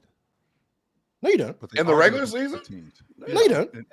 No, you genuinely just don't. In the playoffs, yeah. All right. I'm not. You just beat up on the Wizards, beat up on the Nets. Exactly. Get your wins. All of a sudden, oh look, you're 22-8. Oh look, we just beat mid-teams the whole time. The season's early. I'm gonna just sit back. So I was watching the game last night. I was flipping back and forth between this game and the Heat Knicks game, and I think that there was a little bit of under aggression from Evan Mobley in the third quarter in particular. He catches the ball at the wing, right at the elbow, and I think they're up 8 at this point. And he has an opportunity because he's wide open. He takes one dribble, gets to the mid post, he's wide open. Instead, he tries to drop it off to Jared Allen, turnover. Like maybe 2 or 3 trips later, because now Milwaukee's getting back in the game. We have the exact same play, only except we got it on the right elbow instead of the left elbow. He's wide open. He takes the dribble into the middle of the paint, and that's an easy left hook jump. That's an easy left-hand jump hook. He's about maybe 6 feet away from the bucket, and instead he tries to drop it off to Jared Allen again. So I think that Evan Mobley's got to be a little bit more aggressive because he did that earlier, where he's getting to his strong hand and he's jump hooking Giannis, right? He's jump hooking Bobby Portis, and I'm loving that about him. I think that Doc Rivers made a mistake in the third quarter when Cleveland ended up blowing the game. They ended up blowing the game open. I thought he left Giannis on the bench longer than he should have because I think Giannis could have kept them in the game. Giannis only played 33 minutes last night, y'all. Just so y'all know. He only played 33 minutes. I love this kid, Rollins. I love this kid, Hollins, that Mars has turned me on to. I don't know what school he went to, but I love this kid. He's great, man. I love how strong he is, and he's a lot smarter than I give him credit for, too. He gets downhill. He looks like he knows what he's doing. There are players who, when they get the ball, I feel like something good is going to happen. And I feel like with Hollins, I feel like something good is going to happen when he has the ball. He doesn't really take a lot of bad shots. You talking about Rollins? Ryan Rollins? Ryan Rollins. Rollins. I'm sorry, Rollins. That's the kid I'm talking about, the light-skinned kid. Yes. He doesn't really take a lot of bad shots. A lot of the stuff that he does, it's productive. So this Milwaukee team, contrary to what Ox thinks, they're a lot better than what he thinks they are. They're not Cleveland good. They're not Oklahoma City good. They're not Denver good. No, they're not. But they're a lot better than what you think that they are. A lot better. And I'll say this, they're going to be in every single basketball game if Giannis Antetokounmpo is going to be playing at this high of a level. Right now, he's averaging 36, 16, and 7. Oh, real talk. He's just getting his feet wet. That sounds like a stat line from 1972. That's what it sounds like. He's averaging 36, 16, and 7 on like 66. He's shooting worse from the free throw line than 3 right now. But I'm sure that'll change. He might be the first ever player to shoot 60 plus from all 3 levels. 60 from all the field, 3 levels. from the 3 and 60 from the free throw line. Yeah, Giannis is playing absolutely amazing right now. Hey, real talk. You know what this means for us, Giannis fans? You know what this means? What do it mean? What does it mean? You know, like the jokers have been running around joking about, oh well, check out my team when Big Jokic is off the floor. You guys see the on-off minutes? Mm-hmm. Hey, guess what we doing this year? Ron, guess what we doing this year? I'm not even trying to go there yet. You know what I'm saying? I'm real petty I'm this wait year. till about. Yeah, we can't do 3-game sample on off. This started last Yeah. It I'm gonna wait till started about last year when he missed the 25 games, and then we'll talk about it. We'll have a discussion. But all I'm saying started, is, bro, it already started though. That's what I'm trying to let you know. Giannis been better than Jokic. I don't understand the conversation right there. You know, I feel like Giannis is basically the same offensive player as Jokic, like I said before, and then he's better on the defensive end. He's a better basketball player than Jokic, bro. They're both not winning championships. They're not winning championships. I understand if Jokic would have won on a 3-peat, and we're talking right now, oh, Jokic got 3 championships. He doesn't. Giannis is better, bro. We know that. Give him his flowers, man. It's weird. Shit, I do want to say this about the situation. Go ahead, Ox. Go ahead. Like I just said on playback the other night, Chill, when you and Penn thought y'all was jumping somebody, I tried to explain to y'all. Even if you think Jokic is better on offense, even if you think so, the gap in defense and the gap in offense is so big. Like the gap in offense or the gap in defense is like 50 times bigger than the gap in offense.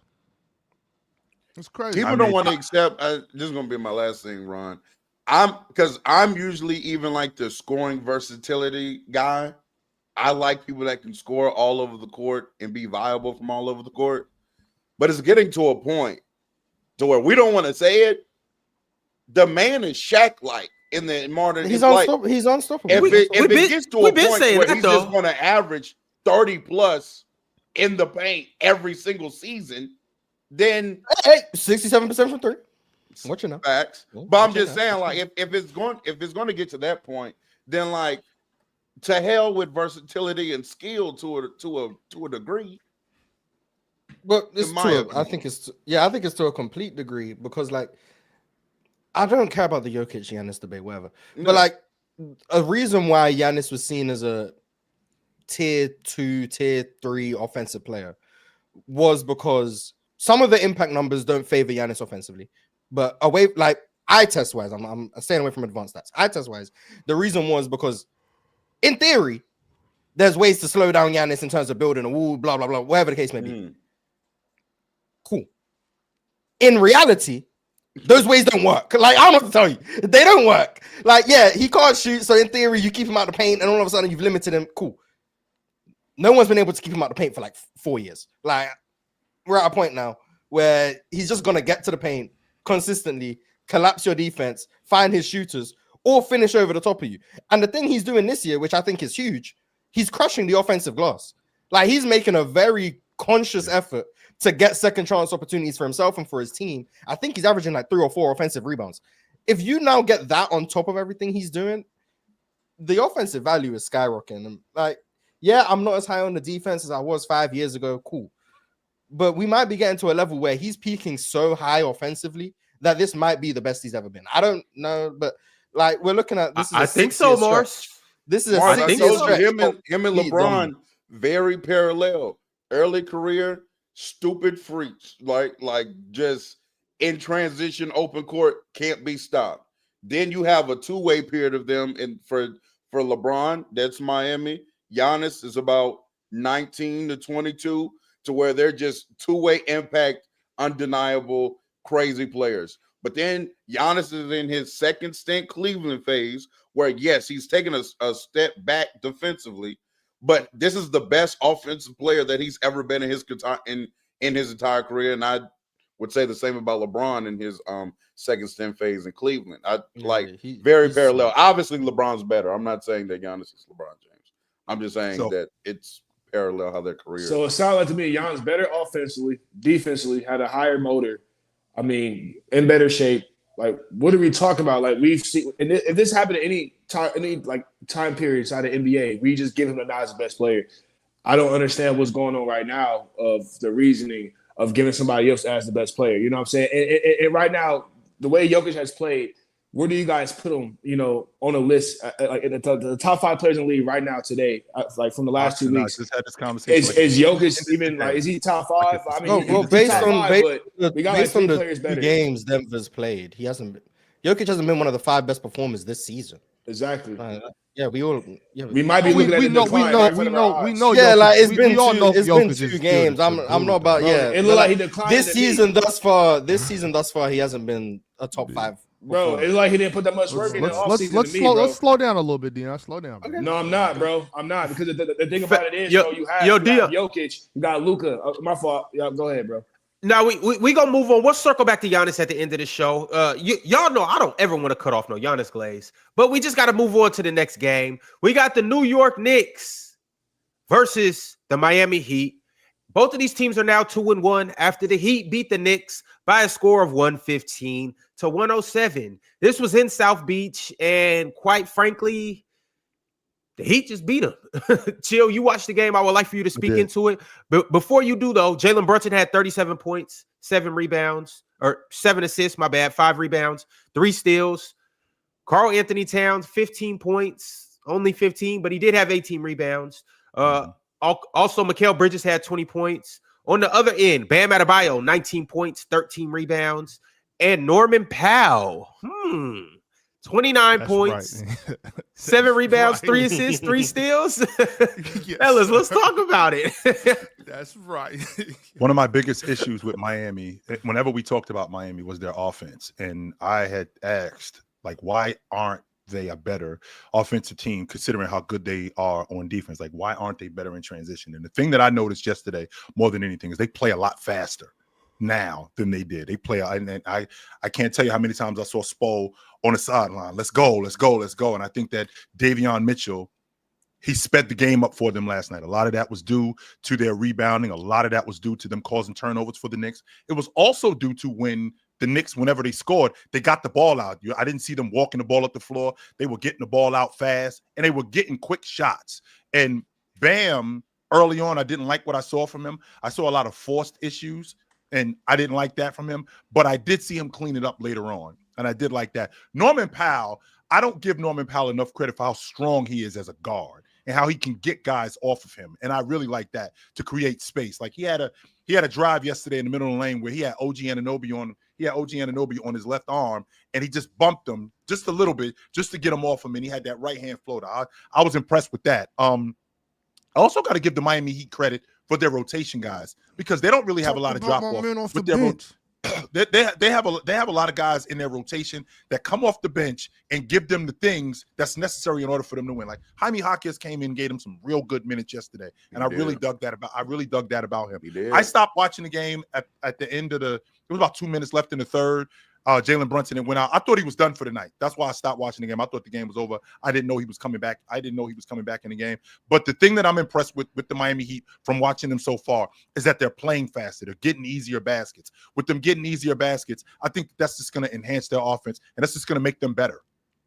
Chill, can we just talk about the fact, like I told y'all last season, all that nonsense Jimmy Butler had going on was getting in the way of Jaime Jaquez, and y'all was all, Jaime Jaquez is sorry. He had one good rookie season. No, that wasn't all of us. I thought Jaime Jaquez was good. Oh, that was me for sure. That was me for sure. Jaime Jaquez is still a baller. Laying in the same bed. Jaime Jaquez still got the goods. He still got the goods, Chill. Yes, he does. Shout out to Norman Powell. Yeah, go ahead, whoever was going. Go ahead, Russell. Whoever was going. Go ahead, y'all. No, I was just gonna say, going back to Norman Powell, and shout out to Ash because he did say this on Twitter, but this is also just something that I'm not like. He can really score the ball in every other facet except like one-on-one isolation, but everything else he is very much top tier. Like he's a great shooter on movement or spot shooting. He can drive the basketball. He can get to the free throw line. He shot 12 free throws yesterday. And that's also something that as a great scorer, very valuable. So I'm very excited to see what him and Tyler Hero look like as far as a backcourt together, because that brings a lot of off-ball value. And if they do speed up the pace, that's a lot of pull-up three-point shooting as well out of the two of them, which could definitely help their offense. To me personally, though, I really wish somehow we could get LaMelo Ball on this team, that is my dream scenario for him, Miami. But yeah, man, shout out to Miami. They're going to be a good team. Yo, Ox, before you even start hating on LaMelo, please don't ruin that team. Before you start hating on LaMelo, because y'all, we got a few other games that we got to get to, so we gonna move on to the next game. How ironic! The next game is the Charlotte Hornets, which I did watch, playing against the Washington Wizards, and the Charlotte Hornets beat the Wizards by a score of 139 to 113, and lo and behold. The Hornets had 4 players that scored 20. Knippel had 20. Miles Bridges had 22. Colin Sexton had 20. He started. Brandon Miller was out. And last but not least, LaMelo Ball went 13 of 25, 5 of 12 from 3, 7 of 7 from the line, had 38 points, 13 rebounds, 13 assists, 3 steals. Well, let's start. I know you want to talk about Charlotte. Why do teams, which blows my mind, why do teams try to do things that they're not good at? This costs teams a lot of games. I'm watching this Washington team yesterday, and I think that they would win a lot more games if they played more in between than just at the long ball line or at the rim. Like, I watched CJ McCullough. He knocked down a 3, knocked down another 3, and he gets he head fakes. He gets Knippel. He gets Knippel running by him. That's a 1 dribble pull up at the free throw line. Instead, he passes on that, swings it over to Johnson, not Trey Johnson, but Keyshawn, swings it over to him for a 3, who, by the way, had missed 2 shots previous to that. These are shots that I think can push your offense over the top. Meanwhile, they had came down and shot 3 or 4 threes in a row. They're not a good 3-point shooting team. But they could be a really good in-between shooting team, and that could really help their offense. But instead, they went away from that, and I think that cost them. When I think about Charlotte, real talk, I'm thinking about the girl who cheated on me, and I can't see nothing else. I can only see the fact that she messed around on me. I can't see the fact that she's really trying to win me back. Like, she ain't in the streets no more. Like, she's trying to get it together. Right? She actually calls. Like, she's actually trying to win me back. I'm so tunnel vision with LaMelo that I can't see the other stuff that he's doing, and I need and I got to give him the benefit of the doubt. I do. I got to give him the benefit of the doubt, and I got to start watching the other stuff that he does. I do. Ox, you don't gotta hate today, bro. You ain't gonna give the guy who cheated. No, you ain't gonna give the guy who cheated on you the benefit of the doubt, though. No, yeah, you ain't gonna give her the benefit. She'll do it again. Mars, turn down the cheek. That's the problem. Hell nah. Hey, turn down the cheek. She'll turn the other cheek too. I'm so stuck on. That's her problem. She been turning the other cheek. She's gonna do more than that with them cheeks. You better shit. All right. I'm You so need to stuck stop on the turning one-legged cheeks. threes. That's the problem. I'm so stuck on the one-legged threes. I'm so stuck on the turnovers. I can't see. Like, he was diving on the floor for loose balls yesterday. Like, he LaMelo been playing defense. LaMelo's playing defense to start the season. Yeah, LaMelo's been playing defense to start the season. He was playing defense. But I'm so stuck on the one-legged threes, the bad shots, the bad body language. I'm stuck on that, and I can't get off that. When in reality, like, this kid does do some productive things. So I'm thinking to myself, should I give him the benefit of the doubt? Should I start watching more of this and giving him more attention in that aspect, as opposed to just going, yo, this dude is whack. He doesn't know how to play basketball at a winning level. Shut it down with him and get off the LaMelo Ball train. And I'm thinking to myself, I think I got to give him the benefit of the doubt, him in particular. I'm thinking, look, here's what happens with LaMelo, right? So we come out, start of the season, he balling, right? Yep. Gets a knick-knack injury or gets a real injury, has to sit down, comes back, usually kind of mid to finish the year off. That's usually how it goes. But when you watch LaMelo Ball play, when he is coming into the season healthy, he's one of the best point guards in the league. Every single time we see him healthy, he's doing something to this degree. The man is, I don't know, look, respectfully, I don't know what y'all talking about moving the shooting guard. The man is a point guard. Because number one, I don't even think he really scores well enough outside of that step back three to be playing the two. Now, I will say his floater range stuff to me by eye test, I haven't looked at the numbers, but it looks like he's finishing in that intermediate range pretty well. I'll get them so for you. far this year. Yeah, thank you, Mars. But he can He pass. nice in that area though, real Right, talk. yeah, he can pass because he has great touch, Ron. He Yeah, has yeah. great touch around the basket. He can pass. He speeds up the tempo.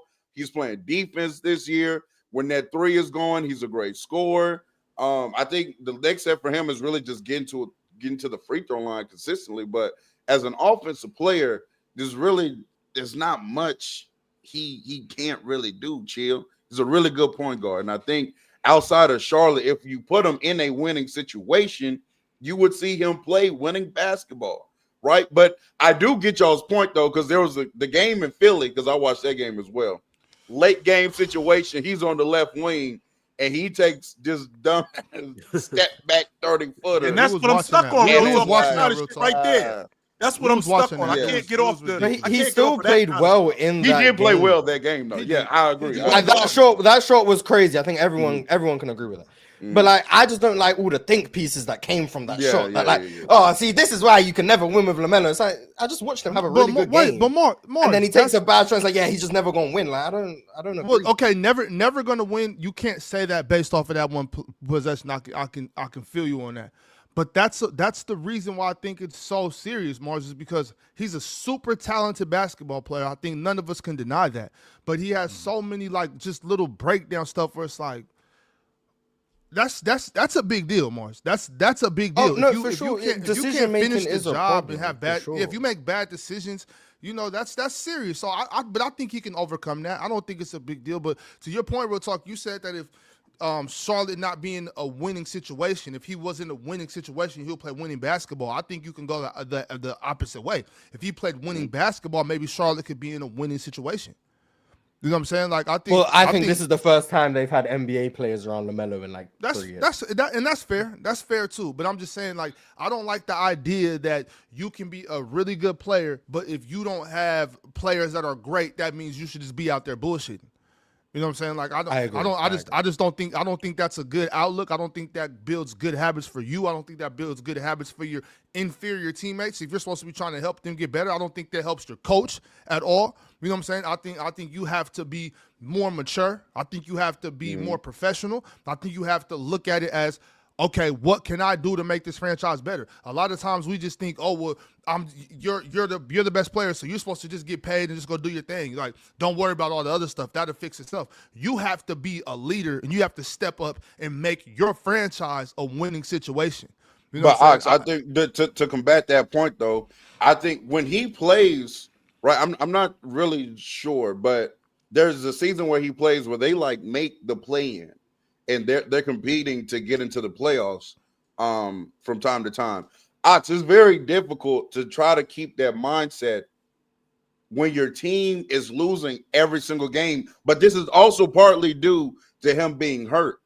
So remember, they'll start the season off, they'll be pretty decent or whatever. He gets hurt, they lose 12 of the next 14 games, and so by the time he comes back, everybody knows we're a lottery team. And so at that point, it's kind of like when that happens over and over and over again, it's like, well, damn, what else do we have to do out here besides me get my 25 or my 30? Because we're not winning. Like we're already. I mean, not even. But see, for a guy in his situation, I think that's a terrible mindset. I think that's just a bad way to look at it. You know what I'm saying? I think if you want to be great and want to be better, you want your franchise to be great, you want your franchise to be better in the future, you have to start from there. It's a grassroots thing. You know what I'm saying? You can't just it's like you can't just all of a sudden go. If you don't got a resume, you can't just go one day and be like, hey, I'm the general manager now. Nah, you gotta work your way up. And LaMelo gotta build up his team. I just think I stand on that. Like, heavy is the head. You know what I'm saying? You're the friend, you're the guy. You're the guy. Heavy is the head. You gotta do all the little stuff. You know what I'm saying? You have to be better. You got to make your team better. You can't just say, oh, well, I know we're not going to be good, so let me go get my 30. Like, that doesn't. But also, what do you mean by like make his team better? Because when he's on the court, they're better. Okay, yeah, the team, them as a whole are better because of him. The outcome might be better because of him. But I'm talking about, like, for instance, when we'll have a scenario, let's just say a scenario where let's say one of these guys are, and I'm not saying LaMelo does this because I think LaMelo passes the ball very well, right? But I'm just saying, just this hypothetical situation. If he's looking at it like, I'm not going to give this guy the ball in this situation because I'm not sure if he's going to make the right play, I'm just going to do step back and shoot a crazy three. I think it's like, okay, LaMelo, that would be a cool highlight or something. That'd be fine. But let's actually run something that's conducive to winning. Let's actually put the ball in that guy's hands and see what happens. You know what I'm saying? And then after that, we break that down. You know what I'm saying? Like we break that down after the game. We break that down at the at the timeout. You talk to him like, hey, I need you to be right here, bro. You know what I'm saying? Like I need you to do this. That shit that you're doing is not working. You know what I'm saying? I can't give you the ball if you're gonna do this. That's why I'm playing with the ball, whatever I'm doing. I need you to be here. I need you to cut that way. I need you to do that. You know what I'm saying? Direct traffic. Be a leader. That's all I'm saying, because I think LaMelo has the talent to be as good as a point guard as you're saying he is.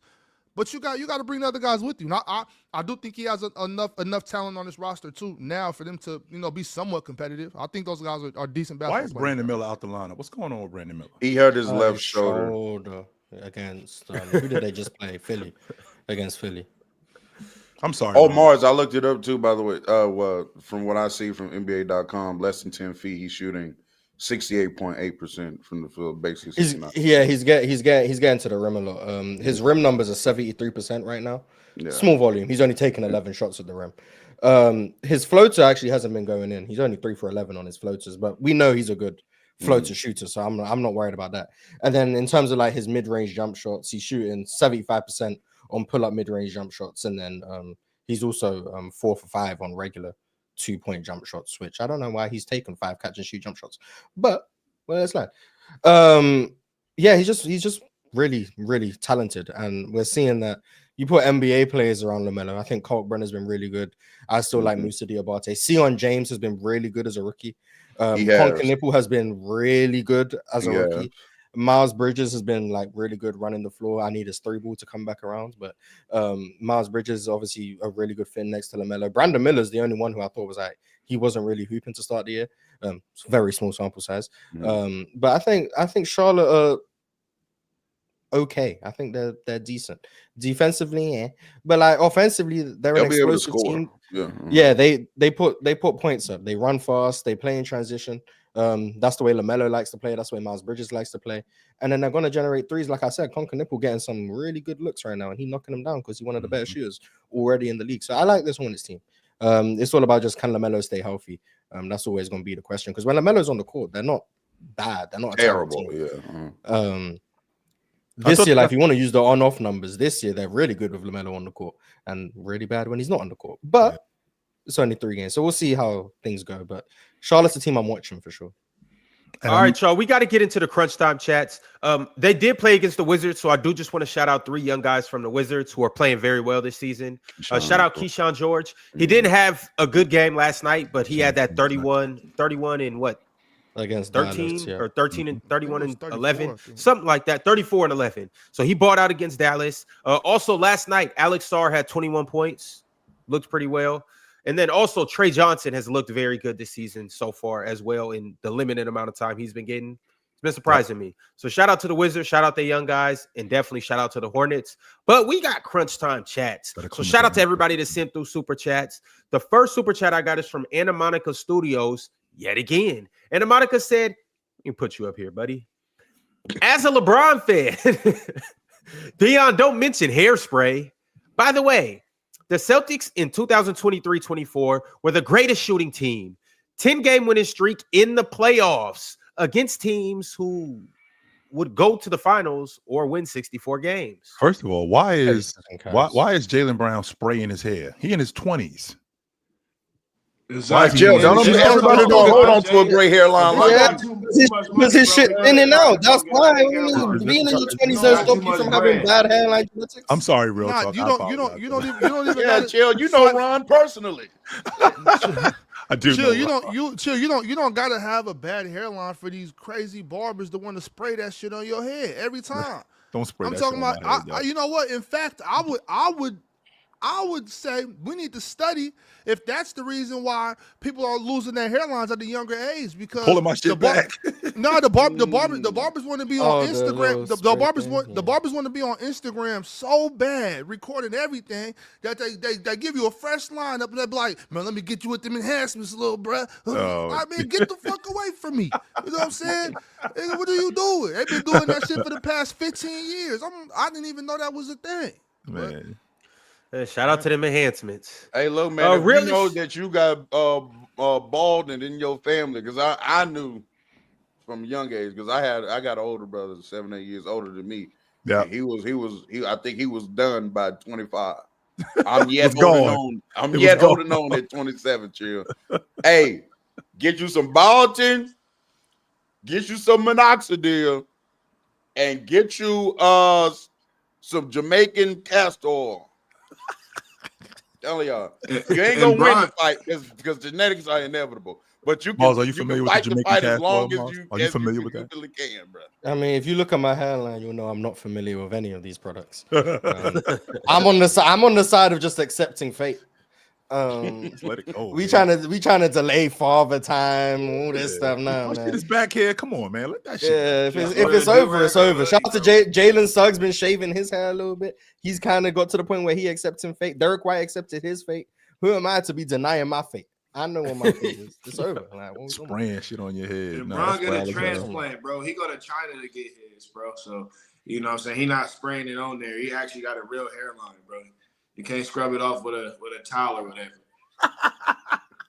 Scrubbing hairline sound wild as hell, real talk. We bougie around here. Super wild.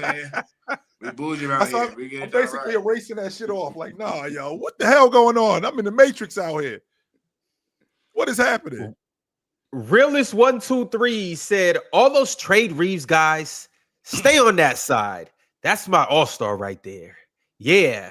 Robbed of all third team, all NBA. We are going for second team this year. Here we go. No, him and Derek White gonna be battling it out. Here we go. Yeah, facts. And I was one of those guys that said trade Austin Reeves, and I'm still on that, bro. Again, he can do that in the regular season, but what he gonna do inside the playoffs? You know, that's what I'm most concerned about when LeBron and Luka get back.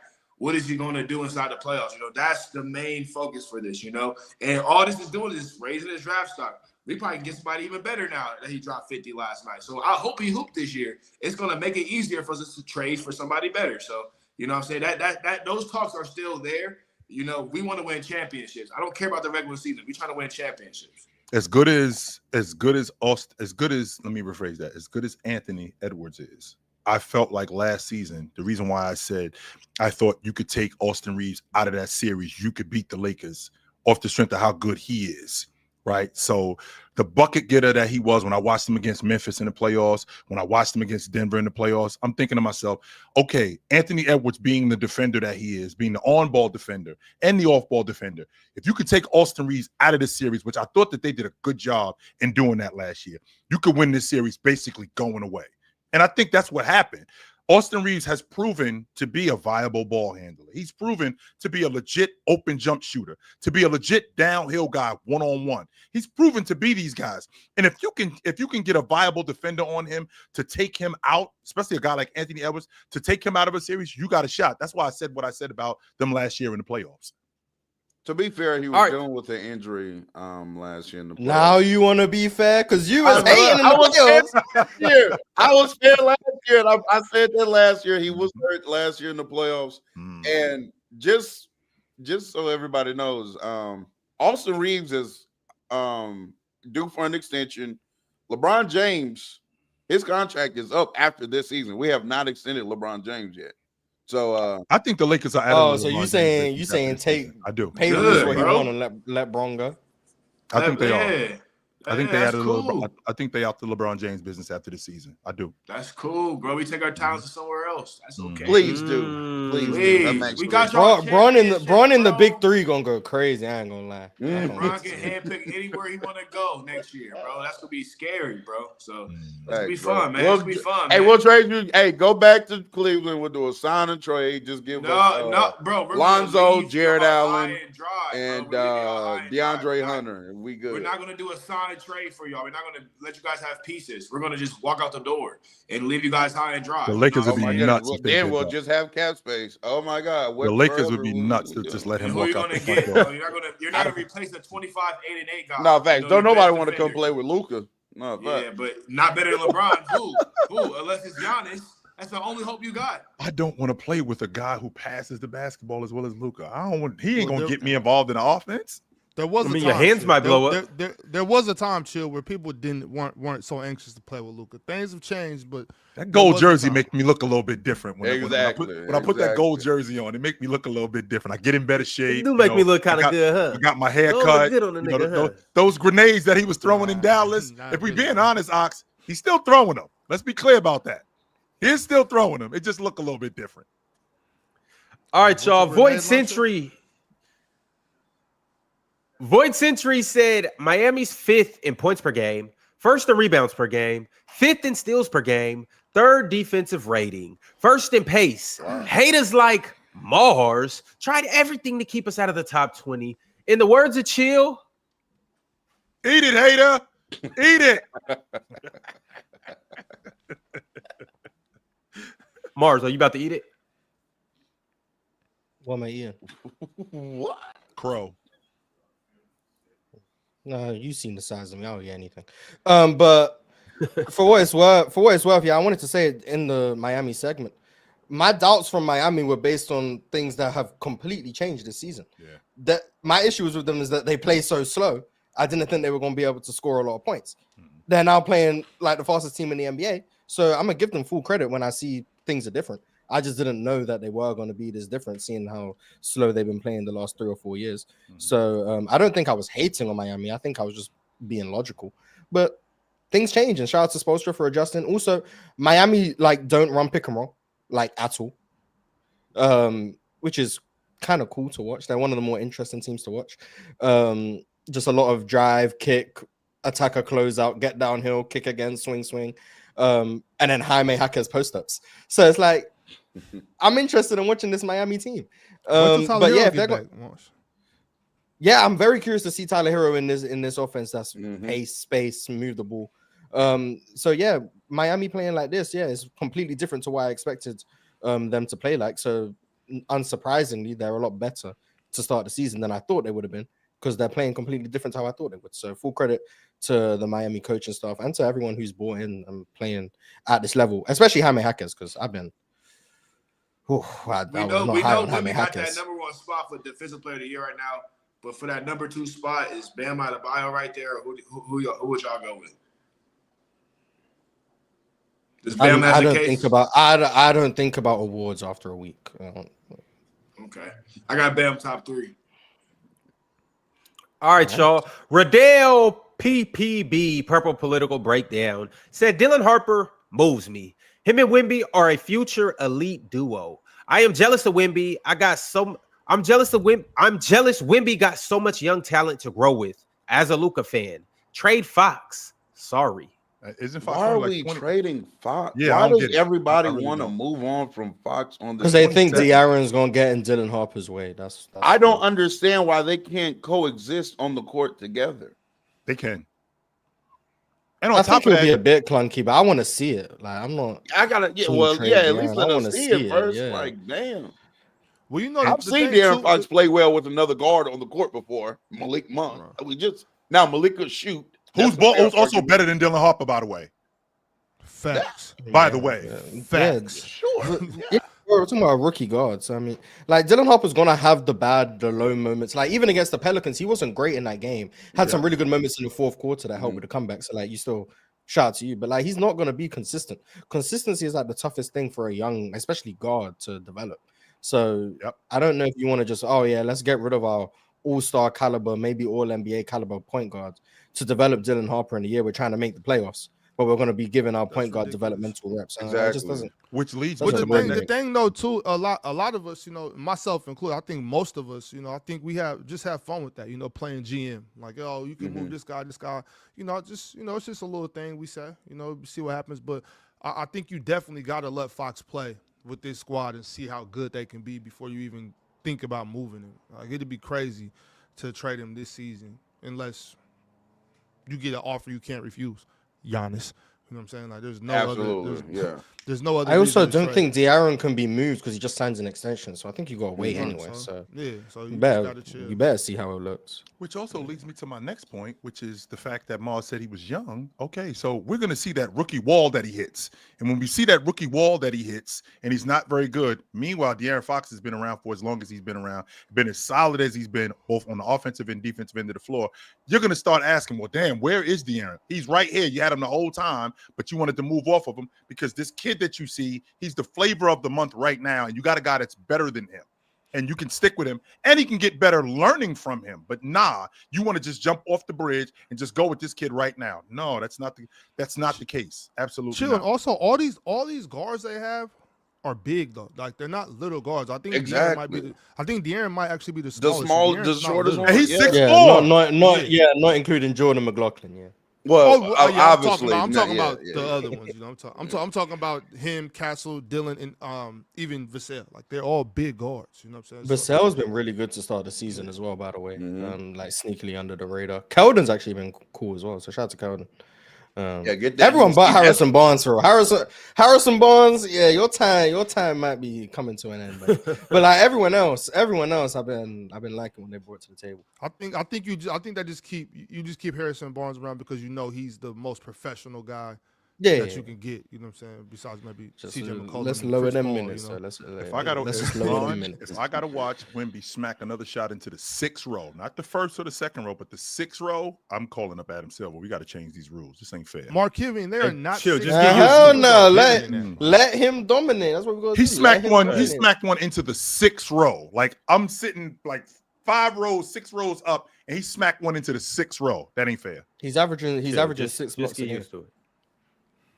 Y'all wait And till they y'all play see that Toronto 2-man action with between De'Aaron Fox and Wemby late in games, look good. and watch De'Aaron good. Fox close a mini a game for the San Antonio Spurs once he gets back and do what he do. That's fine. Though. Then the conversation will shift. Man. Hey, y'all All right, think, the last y'all super think chat. Denver would trade Jokic for Wemby right now? If they could? No. I think so. Yes. I think every team in the league would trade Yes. for Wemby right now. At this moment, Yes.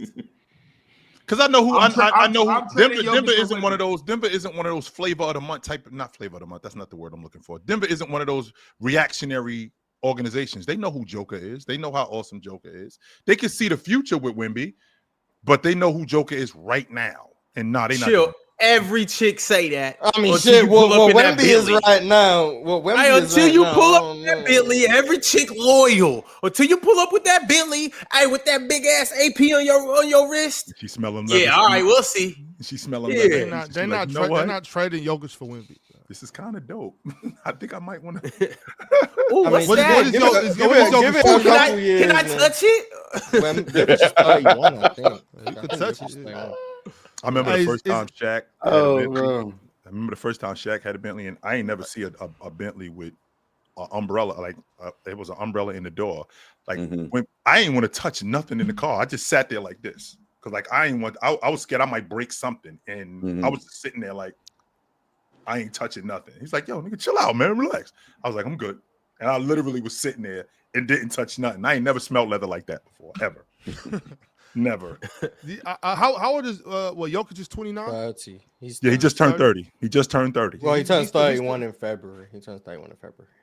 Wemby's 21. Yo, Big Ox. Yeah, but I'm the, not- I'm not the super future is tripping now, about old man. Yeah, like I'm Wemby right I'm now not might be one of the 5 best players on the planet. I don't know if you're losing them as value to where you can get Jokic, Wemby on a rookie contract still. Like that's kind of valuable. I'm But just give it a I'm couple not years. saying- Wemby gonna get traded to the Lakers for Austin Reeves on a pick. So like you know, I'm not. Ain't I'm yo, not- ain't I'm no not way they handing saying him over that- for a bucket of extra crispy and a 6-pack because that's what that would yeah, I do. didn't think that's what he I didn't think that's what wanted was gonna extra happen with Christian. Luka, but you know, Damn, I'm AD not a bucket saying, of I'm crispy not now. saying that. No, he is not. Real. I'm not saying that he can't. Luka, he yes. can't be as good as Jokic in the next couple years. Or I'm not saying anything like that. I'm saying that Shit, this year. Denver. Come on. I'm saying Denver's not going to do that though. No way. All right, y'all. Well, we're going to go ahead and move on to our next segment, which happens to be the top 5 comments of the week. Shout out to everybody that showed up in the comment section, showed out in the comment section, and ultimately told us how you really feel about what we really did on the show. So let's get into it, y'all. Let's see what the people had to say about the bad things that you guys said. The first comment is from Joey Buck 12, episode 672. Joey Buck said, Chill gonna stick to his original stance no matter how destructive or wrong it is. Gotta give him his credit. Well, here's the thing. Well, damn, it's a basketball take. How destructive can it be? I don't know how. I'm wrecking world. I've seen some destructive takes. I'm wrecking You world. ending the world with you saying, "Hey, I think this guy's good at basketball." No, Hey, I've seen it. Doing it, ending the world. But it's interesting. Real talk. It's interesting, Mars. Like when I say something and I'm wrong, and I admit that I'm wrong, and I come off of that. No, stand on that. But when I am not sure about something, when I'm not sure about something, take a stance. Chill. What are you doing? So I can't win for losing here, right? I either when I say something and I stand on it, I'm ridiculous. When I don't take a stance, when I don't take a stance, I'm ducking smoke. So I really don't. I don't know. I just got to do it. Well, Chill. You know, these people. A lot of people are the type that they want to see. They want to see the accident. You know what I'm saying? They want to see the crash. They want to see. Yeah. You know what I'm saying? The demolition. You know what I'm saying? So they want to see something crazy. They want to hear something they disagree with. Like they don't. You don't get the same feeling as you hear something nice. You hear something like that's true, or you hear something that you agree with. You're like, that's boring. But as soon as you hear something that you think is wrong, or you just oh my God, you know, they want that feeling, that adrenaline rush. You know what I mean? So that's all they want. And Chill, you know what? I got this thing I say. Destruction is construction. So it's okay. Be destructive. Be destructive as you want to be, Chill. Because you gotta build, you gotta tear it down before you can build it up. But also, I will want to say this too, Chill. Ox is right. They do be looking for your response, because I responded to somebody in the comment section recently. I don't know if it was on here or Twitter or something. And you know what they told me, Chill, in response? Oh, man, I didn't think you would respond to me. I said, you know what? There's the lesson in that right there. There's the lesson. They just want to, see you respond or whatever, and see if you'll interact with them. And sometimes I do be having the time to. I ain't gonna lie. Sometimes I do got time, but well, if you guys want to see construction in a form of destruction, all you got to do is pull up to Chill with Chill on Thursdays and on Saturdays, and you can get all the destruction that you want times 2. All right, fellas. We talk ball on Chill with Chill. I don't know what they're doing anywhere else, but in a destructive manner. Me and the big fella, we talk basketball. That's what we do. Yeah, I'll be there on Thursday too. No, you won't. For what? You ain't No, getting you in the won't. door. No, you're not. Hey, You ain't on the list. No, you're not. hey, Magic Johnson did this. This is I'm doing this. First I'll be there. and foremost, real talk. This is the reason why I'll be we hire there. extra security for dudes like this right here. Right? For dudes like this, you hiring extra So I security. can't come in the 'Cause we don't- section? Hell no. Get him out of here. No way. Matter of fact, security, get him. No. Get him up out of here. Hell no. Hey, I can promise you this. Me and a couple of my lynchmen from the chat will be there. I got y'all. Y'all know what I'm talking about. Hey, we hire armed security around. We ain't doing no pepper spraying around here. Don't come in the door. All right, well, the next comment of the week that I got is courtesy of episode 673. Don 31311 said, this was a great episode. Of course, Don. I just want to say, thank God the Mariners lost. Now we don't got to see Ron wearing that George Foreman grill brim no more.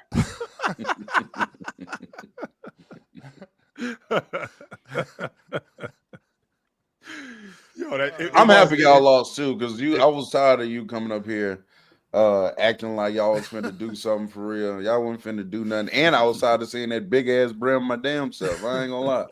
You know what I'm saying? All right, big ass brim. the baseball season over go everybody. Next season gonna be here sooner than y'all can imagine. No, it's not. It just ended. It's still going It just on. ended. No, Yeah, you're gonna have to wait a while. It's gonna come back around. It's gonna feel like this. No, it's and I'm not. gonna be back in effect. No, it's not. Full Basketball effect. season just started. We're in the middle of football season. The World Series is going on right now. Baseball season ain't up for another like 4 or 5 months. So no, it's not. So chill out. No, it is. Then they got to play 182 games, which is crazy to me. That's nuts. Play 300 games, 82 games in the regular season. But yeah, then you got to wait that. Then you got to wait if y'all win in the playoffs again. If it ain't no if we up. It is if. All right. So I'm saying you wait till tell we me- figure out a new way to cheat. Exactly. Wait till we That's what I'm figure out a saying, new though. signal. You can't tell me this is a serious sport and y'all can play 300 games a season. Come on, bro. Like, what you niggas doing, man? Come on. 1 day off, Ox, and that 1 day is for travel. That's it. They playing 2 games a day. Like, Yeah. Be for real, bro. What Double y'all- headers. What y'all doing out here, man? Y'all out here playing catch, man. Damn. All right, so Ox does not speak for the rest of us. Just so you know, Ox's views are not the views of the rest of us. Most ladies and definitely. I'll gentlemen. stand. No, hey, they not. I told y'all it's destructive over there. But Trizzy V4K on episode 674 said, I can definitely see the Lakers missing the playoffs. Might have the worst defense and depth. LOL. Damn. That's crazy. So we shut down Ant, bro. You know what I'm saying? We shut down Sabonis yesterday. We just out here shutting down all y'all favorite players, man. Again, DeAndre Ayton, Marcus Smart, Vanderbilt, all these guys right here is going to make us a top 5 defense inside the league, no question. And when you add LeBron James to that mix, we might jump with the top 3. So we actually have one of the best defenses inside the league. They're already third right now in the West. They already are. They're the number 3 seed right now in the West. That's what I'm saying. Yeah. So to miss the playoffs is just ridiculous. We're getting wins without our 2 best players. We're one of the most dangerous teams inside the league. We're the LA Lakers. And I heard Vandal look good yesterday too, by the way. Yes, sir. Yeah, Yes, I heard Vandal look good yesterday. I We ain't have jumping one on of this. the okay, we look at the top 10 point of attack defenders, bro. Vando, I'll say Vando and what's called is probably the 2 best Marcus ones Smart. in there. And Marcus Smart. Yep, Vando and Marcus Smart. Yep. Yeah, I just don't understand why like people do this to themselves where they just hype up every single person on the team. So then if we lose, then everybody's going to be saying, well, I thought you had 2 of the top 10 POAs in the league. I thought you had 3 of the top 15 players. Like, let's settle expectation by talking realistically about these players. Just in case. And Dion, you're a LeBron fan, so you should know, right? Because you've lost more than you've won in your guys' career. Let's just keep it okay, right? You don't want to set it up. If you sit here hyping up Boobie Gibson, you can't then turn around and say, well, he only had Boobie Gibson. See what I'm saying? It don't work both ways. So let's relax. My guy has. First of all, let me say this: my guy has won more than he lost in his career. We've done more winning than losing. Brother. In the finals, we have the most winning in NBA history. I said in the finals. Like, what are you talking about, bro? Yeah, LeBron James done a lot of winning inside the finals as well. Yes, absolutely. I said more than losing. When you break down the games, yes, like he won a lot of games, bro. Yes. He's done a lot of winning. Didn't he lose more games than he won? Yeah, he did. He lost. I don't think that's how that works. Okay, that's cool. That's cool. So lost more games than he won, lost more series than he won. No, he won more series than he lost. But the final overall. No, not in the NBA championship. If y'all want to just go ahead and simplify it to the finals, that's cool. I'm talking about overall his whole career. That was the context of what was happening. Which I think is crazy too, Dion, because we get to the NBA championship. Like we ain't talking about like any other time. We're talking about the NBA championship when there's only 2 teams left in the season. That's it. This is the pinnacle of the season. So I think that's interesting. That's the talking point. Yo, fellas, before we get to the next 2 comments of the week, I got breaking news. And before I break this news, I just want to let you guys know. The minute baseball season start back up, y'all gonna feel my brim. Hey, my brim gonna be busting through this screen. Believe that. hey, the whole world gonna see my brim. Believe that. You got hey, this gonna be back in your brim. You damn right. Hey, this gonna be back bigger than ever next year. Biggest brim in the world. I know. But aside from that, you ain't getting in the VIP section and chill with chill. Keep your ass, Ron, from around us. Hey, my 2 feet might not be in there. My brim gonna break the plane. Hey, real talk. You know how you reach over the goal line? My brim gonna be in the section. I don't think so. Just hit the Hey, but y'all, pylon. That's I have breaking news by way of a superstar in the NBA that will be out for 2 weeks with a hamstring strain. Anthony Edwards is out for 2 weeks with a hamstring strain. So, right quick, what does this mean, fellas? It must be because he's old. Yeah, it must be because he's old. That's the only logical reason for why It's he more would have a hamstring common injury. for older guys to get injured and break down with this young guy. Anyway, real talk. It wasn't one of your boys because I saw you looking. I saw the look on your face. Relax. It's not nobody from your crew. No, It was gonna be Austin Reeves. I know. Yeah, I know. Relax, What you was bro. gonna say. I know what you was gonna say, man. I'm tripping because I was thinking the wrong sport. I was concerned with Saquon Barkley. I'm tripping. Yeah, no, it's nobody on. It's nobody on your crew. But Ron, to answer your question, it's definitely going to affect him. He's their best scorer. He's their best bucket getter, right? He's one of their best perimeter defenders. He's one of their better playmakers. So now they got to get that. They have to get that from other places. Now DiVincenzo's got to be more of a scorer, right?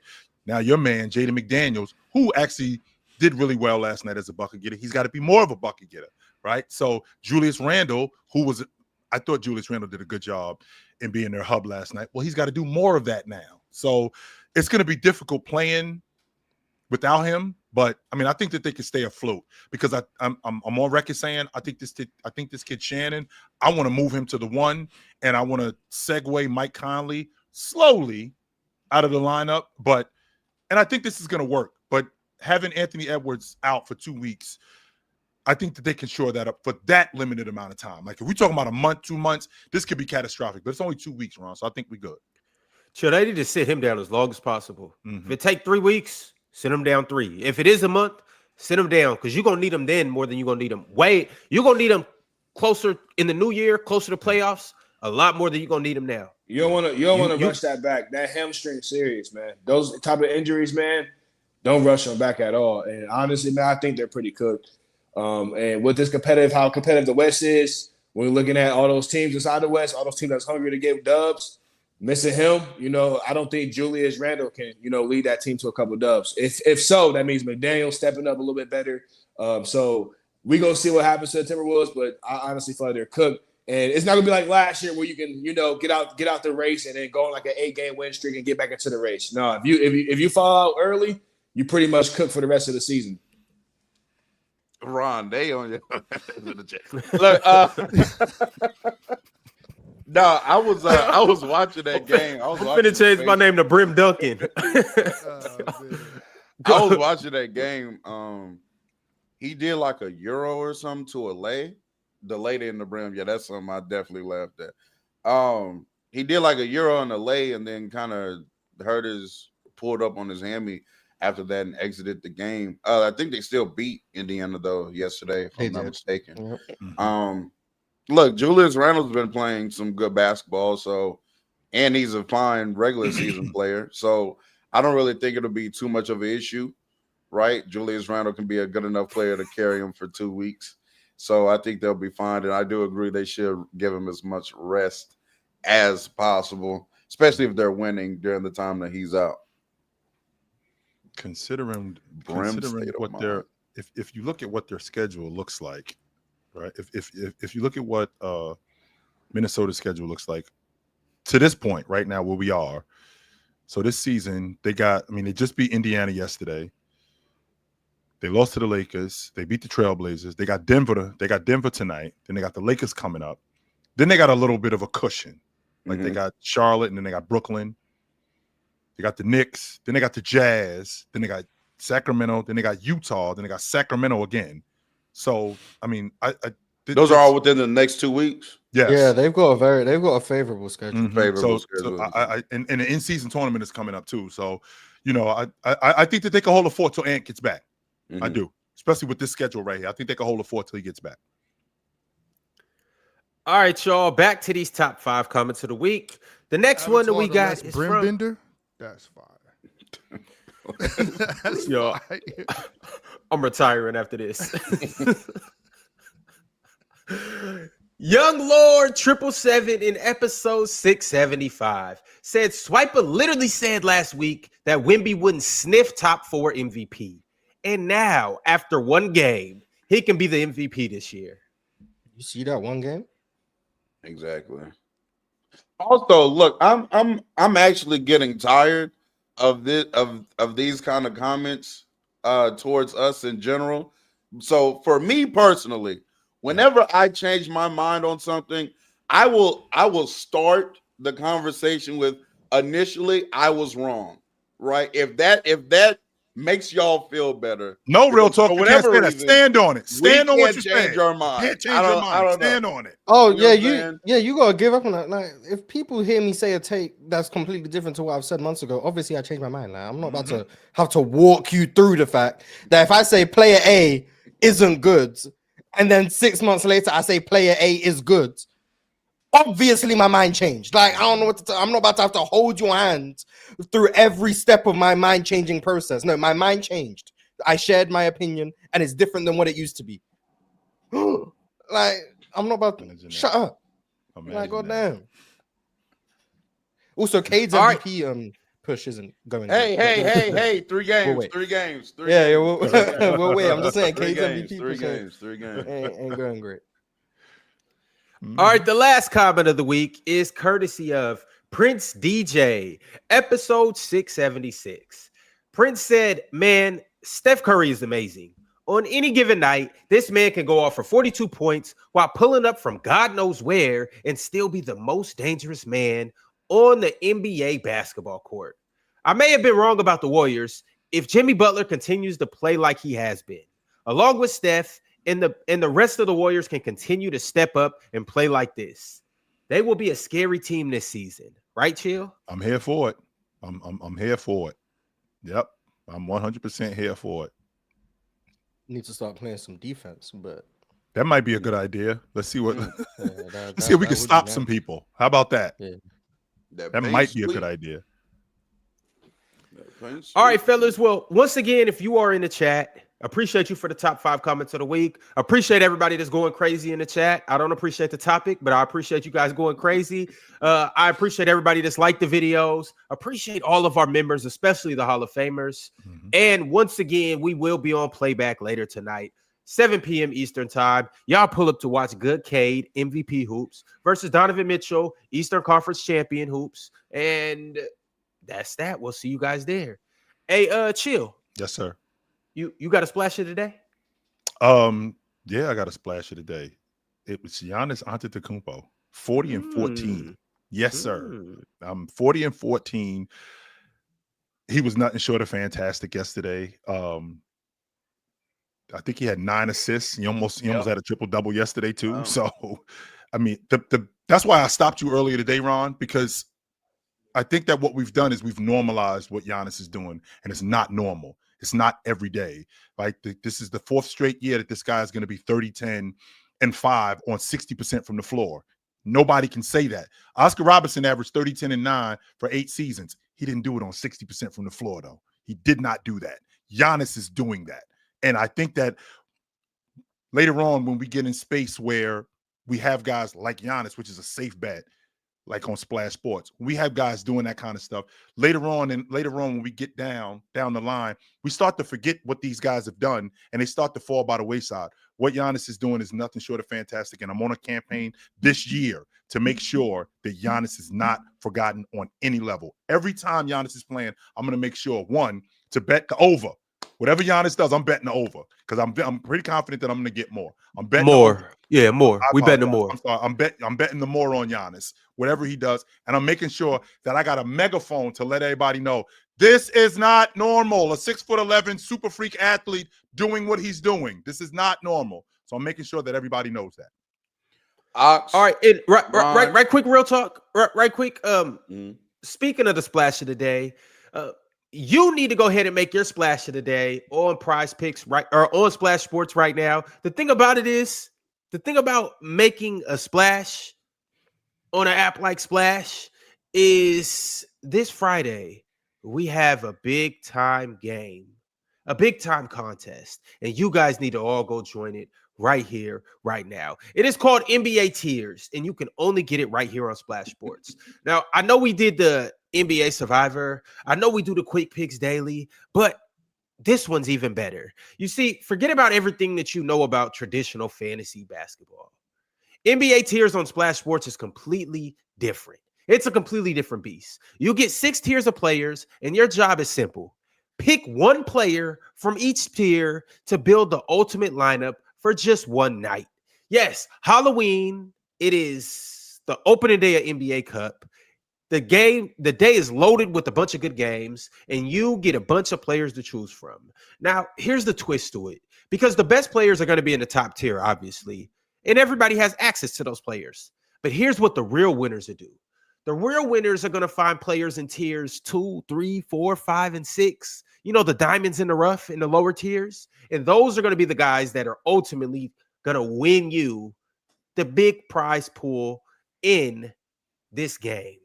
Now, fellas, you have until Friday to join. You'll get 6 tiers. You get 6 players. And the person who puts together the best lineup will ultimately win. You guys have up until Friday to join the contest. And here's the thing.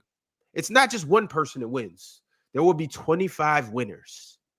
25 guaranteed winners. So you guys get over there, join this contest. If you already lost in NBA Survivor, it doesn't matter. You get another shot at life. So you can go survive in this tiers contest. We'll see you guys there. We'll see you guys in the winner's circle on Splash Sports. Click the link in the description or scan this QR code. Who up here still alive in the Survivor? Because y'all know I'm still kicking. I'm not. Y'all done? They took me off life support.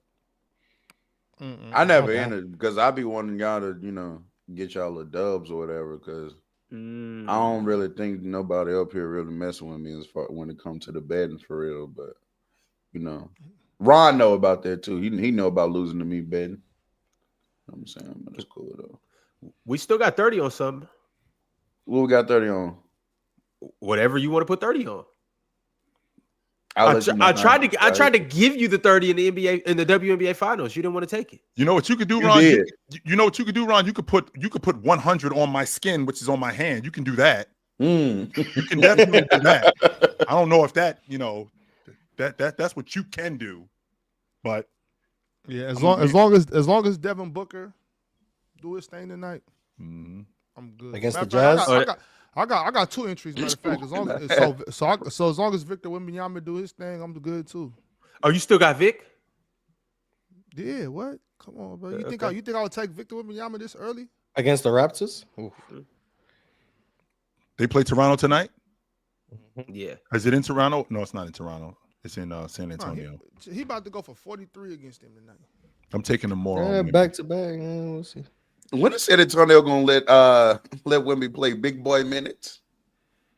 No, we got. I mean, he was in foul trouble against the Pels, so that kind of hurt his minutes. How many minutes did he play yesterday? I'm not sure.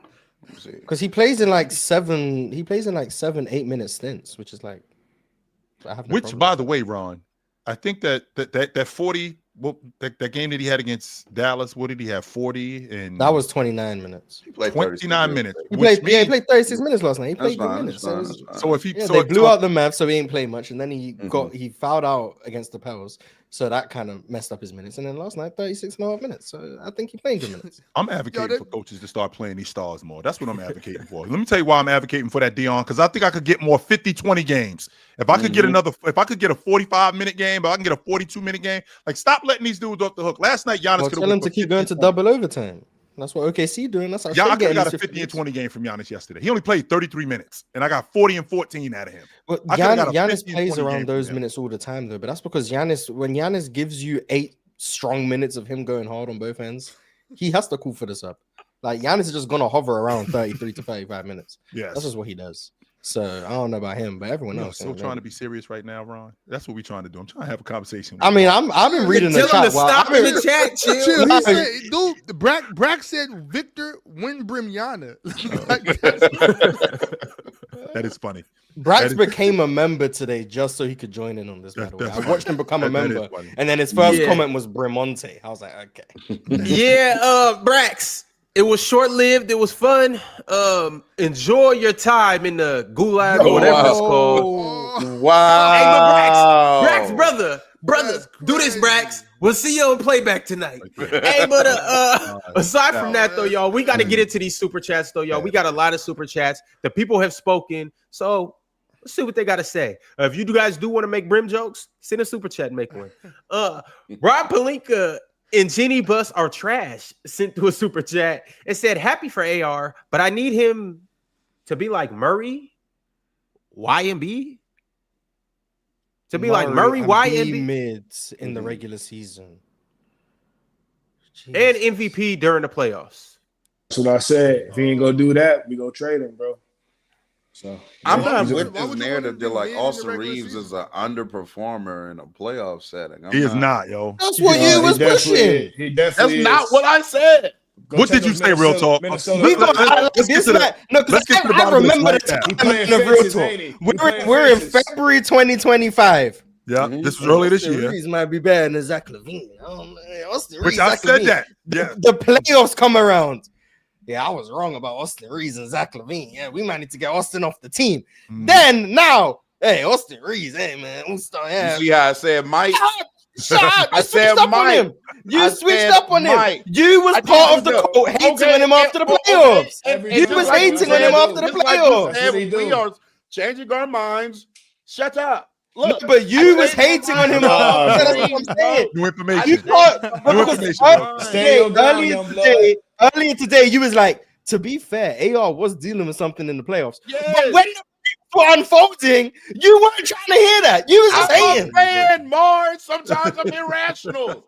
Let me simmer down a little bit, okay?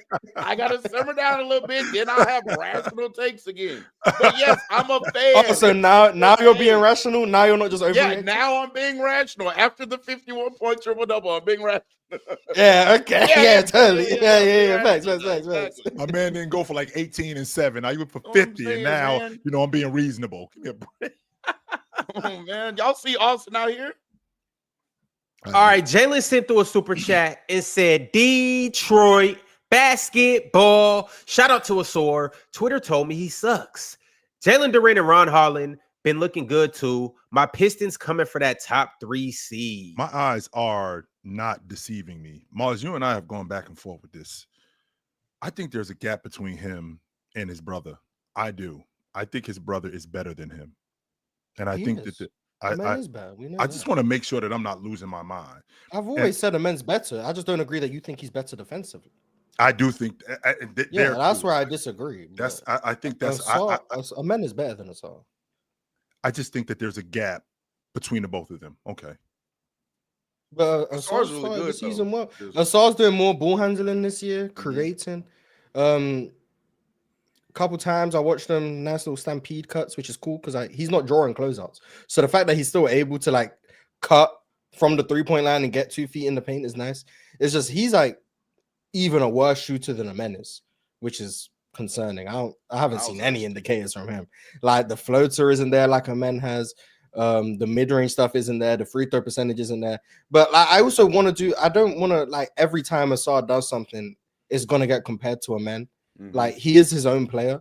Like I don't want it to just be, oh yeah, he's not as good as his brother, or he's better than his brother at this. Like he is his own individual, and I think he started the season really well. Which is hopefully he can keep pushing on. Still really good defender. More playmaking, like I said. And Ron Holland, I think, has been really good to start the season as well. The issue is that I think Asar and Ron Holland, probably their 2 best defenders on the wing. Neither one of them can shoot. Yeah. And then you have Jalen Duren, who's also not going to shoot the ball. So you end up having to run lineups where you either have to mismatch them, can't have them both on the court at the same time, or you have to have Beef Stew out there with them because he's more of a viable 3-point threat, which is cool. Still doesn't. But it's like you can't get all your best players on the court at the same time because of their limitations, which is concerning.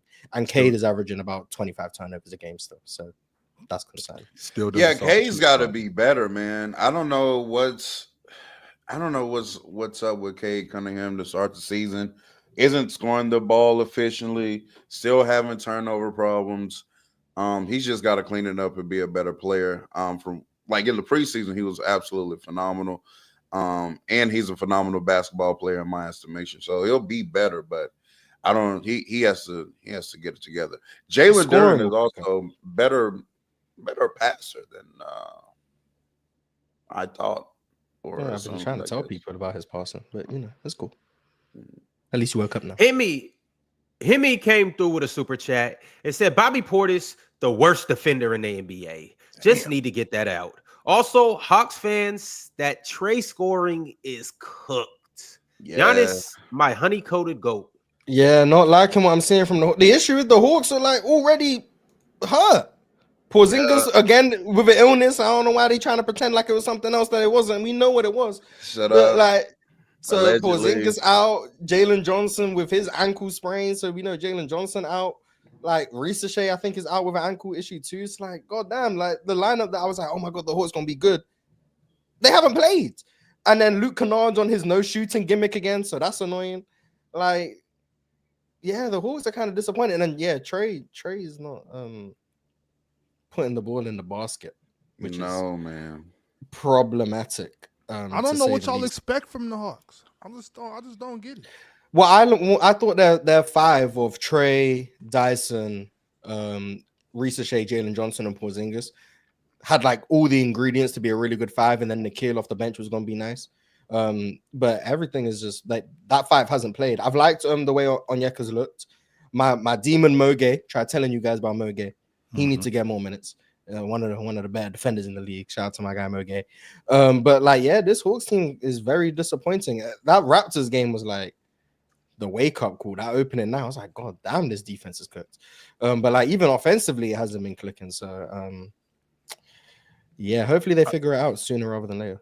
I mean, and I saw a little bit because I'm too busy fighting with Ox in this whole Giannis Joker thing. Meanwhile, Oklahoma City is basically shutting the door on Atlanta, and I'm not even paying attention to the game, which I'm going to do tonight when I watch Cleveland and the Cavs. I'm going to definitely pay more attention to that. But to your point, Mars, 14 turnovers for Cade in the last 2 games. Take care of the basketball, brother. You're killing us.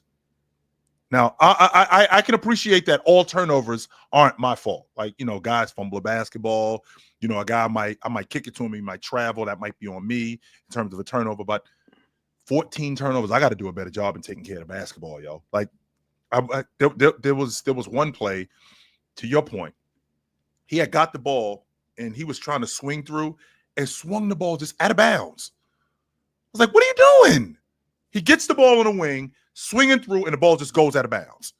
That's a wasted possession right there. Like, it's stuff like that that's when we get into meat and potatoes of games, when we playing against good teams, that's going to throw a monkey wrench in what we're trying to do because that's going to come back to bite us. Alan L sent through a super chat and said, Tank FC starting 3-0. Cam Boozer, welcome to Boston, brother. We are finally gonna have a franchise player. I'm listening to all these.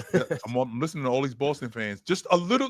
In the words of Jay-Z, everything was all good just a week ago. Real talk. Just a week ago, these dudes is telling me that we're gonna be a top 5 seed. This group is gonna be so much better. Now all of a sudden, scrap the season. We garbage.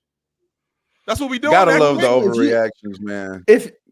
Ironic. If you do think about it that way, where like the tanking team. Yeah, the tanking teams, like if you view their losses as wins because like they are trying to lose, the Nets are one of the best teams in the league. Based on like their goals, like they're achieving their goals to the same degree the Spurs are achieving theirs.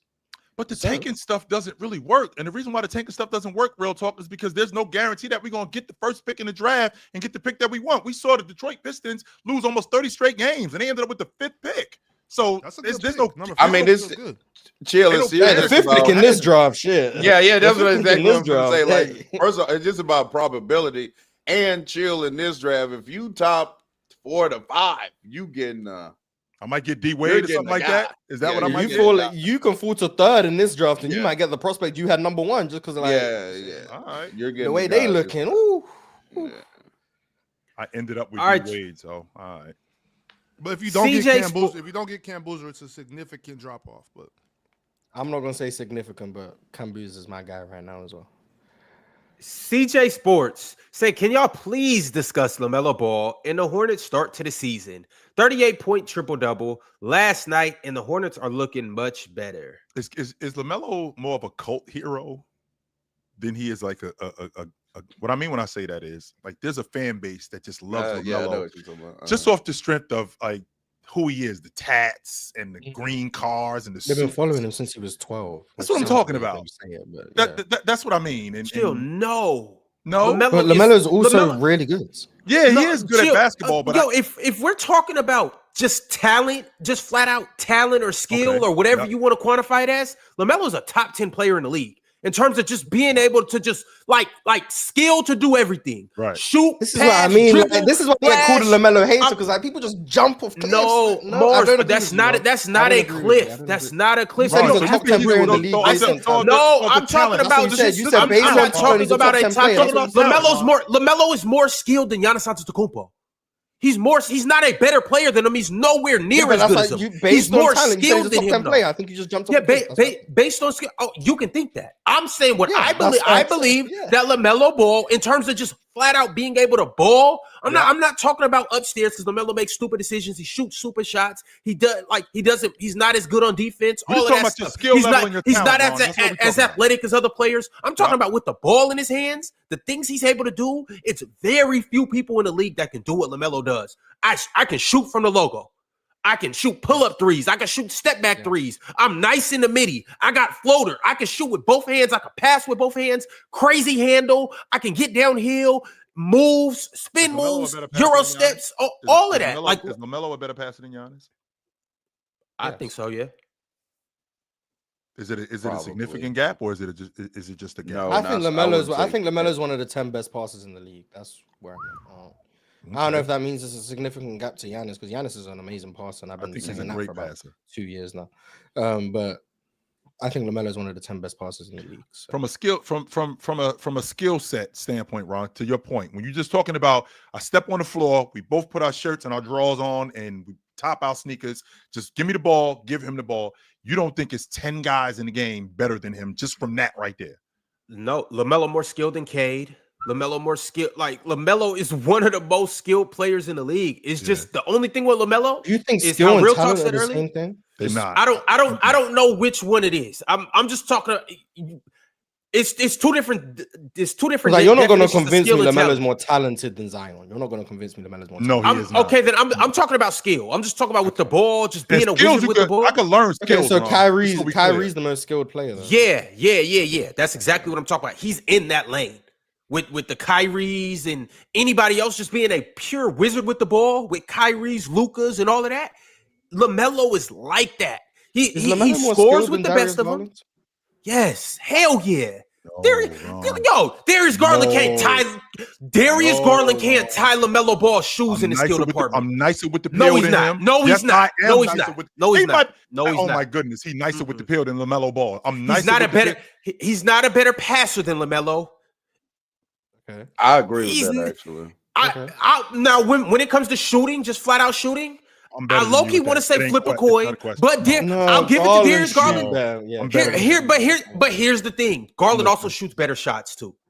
Yeah, but Garland got logo range too. Like I don't remember what else was, but there was a stat. It was like shots from like 29 feet or something. Garland was shooting like 40% on those shots on like volume too. It wasn't like he's 4 for 10. Like he was shooting 40% on like logo threes on volume. He had like the best percentage in the league. So between them, who's better like in the mid range and like finishing with floaters and stuff? Garland.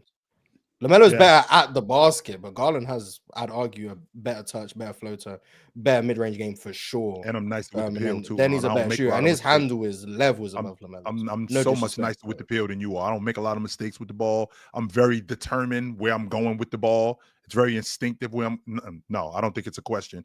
I think that Garland and LaMelo in terms of handle, there's a gap, significant. All of Garland's flaws are physical. I disagree. Every flaw he's just small, that's all. Yeah. It's based on physical limitations.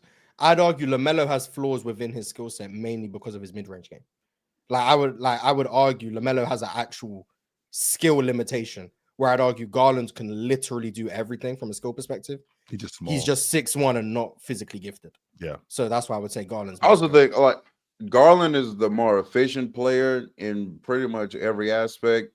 I would say though, like I think LaMelo is better on volume.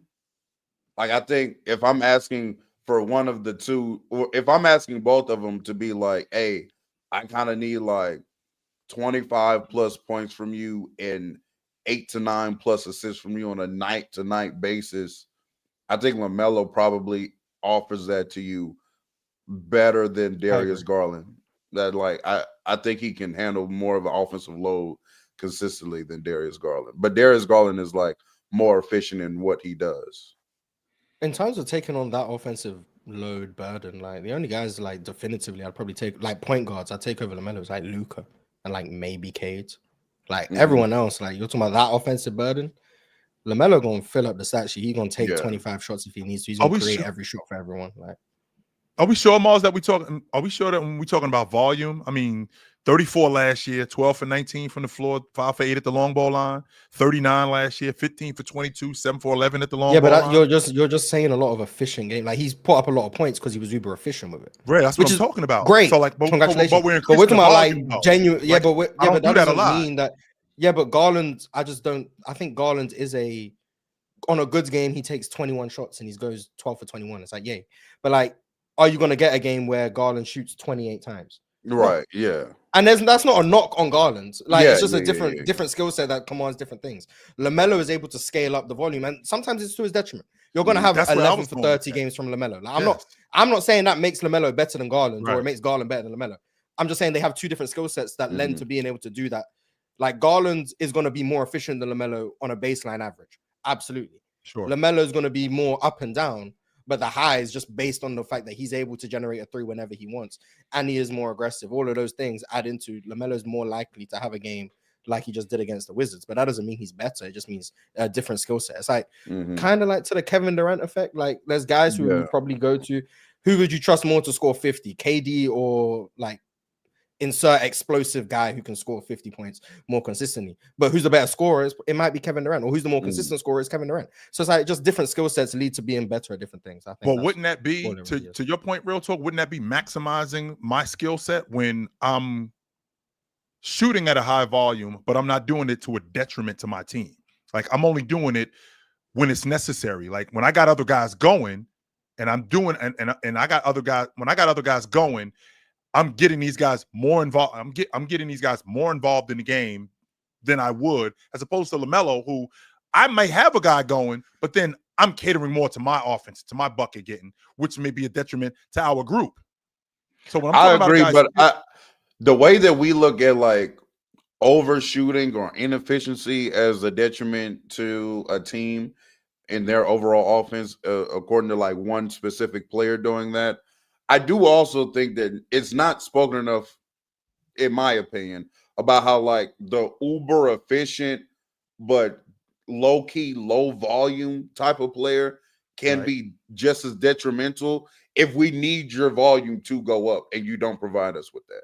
Right. So like cool, you went 8 for 14 in this game, but low-key, like we needed you to go 18 more shots, 20 more shots. Yeah, we needed you to go like 13 to 27, really. But yeah, you were 8 for 14, and so it looks nice and yada yada yada. But I think that works both ways. Like, yes, LaMelo can shoot you out of it, but the flip side to that high volume also is that this one person can damn near manage the entire offense and win the game for us with that high volume as well. And I think Garland has shown that he can do that. I mean, I am running with, Donovan Mitchell. I'm running with Evan Mobley. I'm running with guys who are bucket getters that I have to get them more involved in the game. And I got to be as efficient as I possibly be. I can get 30 though. I can go 13. I can go 13 for 24, right? I can go, 15 for 22. I can do that when it's necessary for me to do that. So I think that with Darius Garland's skill set, I think he maximizes it a little bit more than what LaMelo Ball does. And once again, too, though, like Darius Garland's a better decision maker than Melo. So it's like, is that a skill, Ron? Is that not a skill? Is that, or do you know? Are you just going? No, I'm talking about just physical skills. Once again, remember I said LaMelo. The thing that's stopping LaMelo is between the ears. Like it's players that are more smarter than him and make better decisions and all of that good stuff. I'm just talking about what you're able to do with. Is LaMelo more skilled than Wemby?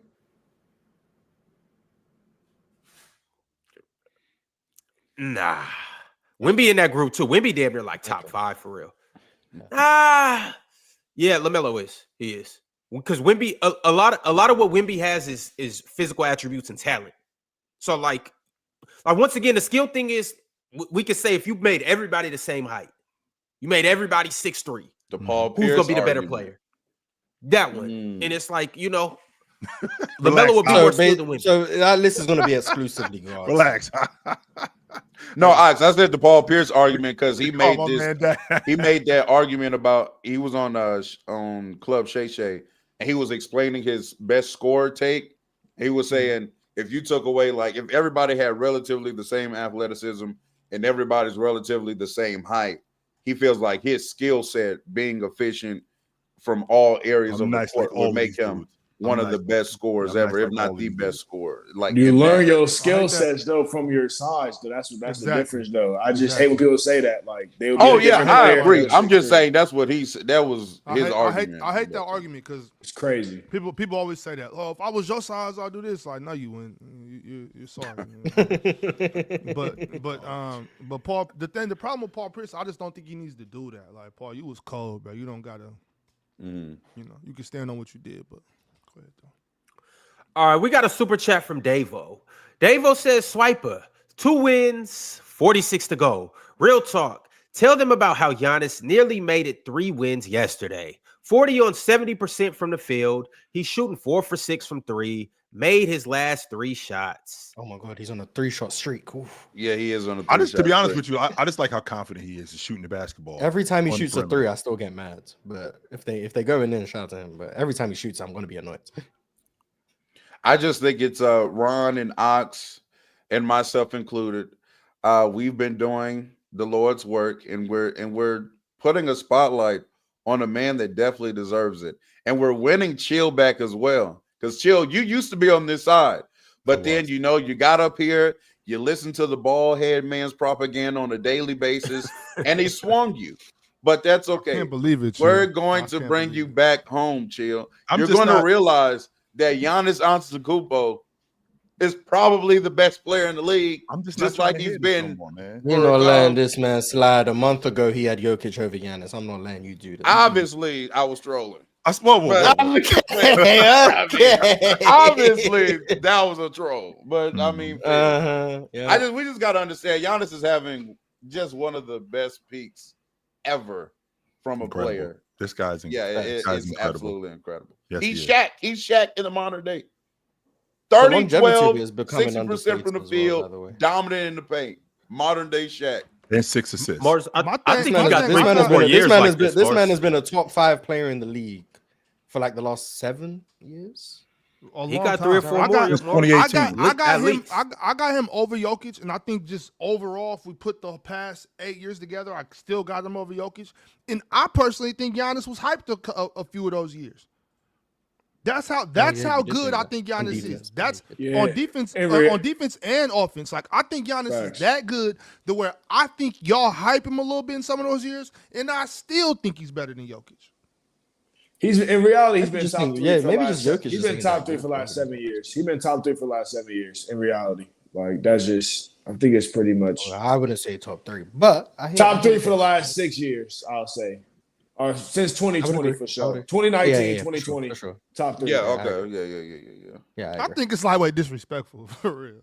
Like when you watch, just watching the games. I don't care about the whatever those stats, whatever y'all want to throw. I don't care about none The of net that. rating and the None of it. offensive rating. I can't even say that. I don't even say those words. I don't even care about any of that. I'm talking about when you watch these two play basketball. I think it's disrespectful. Ox, you just Extremely looking at disrespectful. Ox, you just looking at these two dudes play basketball and you go, he better than him. It's not, and I don't understand. Just that with the watching conversation. basketball, you go, that dude is better than that dude. Clearly. So obviously.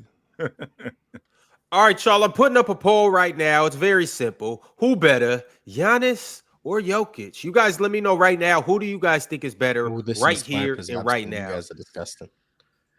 All right, DSG Piccolo said, chill. I know you watched But did you have an issue with us going small that often? Couldn't weather the third quarter storm. And right quick, chill, before you get into it, we didn't get a chance to talk about the Blazers and the Clippers. Yeah. But the Clippers beat the Blazers at home by a score of 114-107. For the Blazers, they had 2 20-point scorers. Denny Avdia had 23 points, 7 rebounds, 5 assists, went 3 for 7 from 3. 3-ball looking nice, Denny. Also, Shaedon Sharpe had 19 points. Morris was playing pretty good defense. Also shot 7 for 24, though. And then Drew Holiday had 21 points, 7 assists, 6 rebounds. Kawhi Leonard on the other end had 30 points and 10 rebounds. Chill, you might need to speak into this. Zubac had 21 and 8, and Harden had 20 and 13. Fellas, you want to talk about this game right quick? Look real good yesterday. I said to you guys yesterday that Tiago Splitter, I mean, I know he's new. One or two things is going on because I know that Klingon didn't foul out yesterday. Not only did Klingon not foul out, Yang didn't foul out. So these Thibault at the 5, Jeremy Grant at the 4, and Kamara at the 3 minutes was making me nuts, especially when I'm watching Zubac just get whatever he wanted at the rim. All they doing is just getting James Hill downhill and throwing the ball up to the rim, and I get whatever I want. On top of that, it was like the Red Sea, it just parted because outside of Kamara on that perimeter, I mean, we were basically, once we got to the rim, we could just get whatever we wanted to get. So I think that definitely has to change. That third quarter, to his point, they didn't really have much playmaking going on, and the Clippers had more playmaking from James Harden and just getting to the rim. I think that was the difference in the game.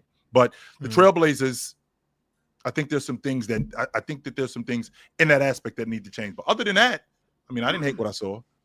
Chill. My only thing in all, I don't know how you feel about this. Well, I know how you feel about this real talk, but Kawhi playing too much. Get him off the floor. Get him off the floor. Kawhi, he's played what, 3 games? He's playing too much, Mars. The other night, who was they beating? They was beating the Suns, kicking their ass. What is he in the game for? Sit down, Kawhi. Chill. We got this. Kawhi was hooping, though, to be fair. He needs to be on the 26 minutes restriction. Because when we get to Christmas and he breaks down Embiid timing, until March, he shouldn't play any more than 26. 26 minutes. No back to backs, and 26 minutes is the limit. I don't think he's gonna play back to backs. Well, actually, I don't know, but he's not playing. Kawhi looks good, but like this is the thing. Like with his thing, it's like I just don't know how much he can actually play. But while he's out there, like Kawhi look good. He look like the Kawhi we know, like the jump shot going down, the mid range going down, all of that good stuff. I wish that was the truth for Shaedon Sharpe. Like, god damn, this guy can't make a shot.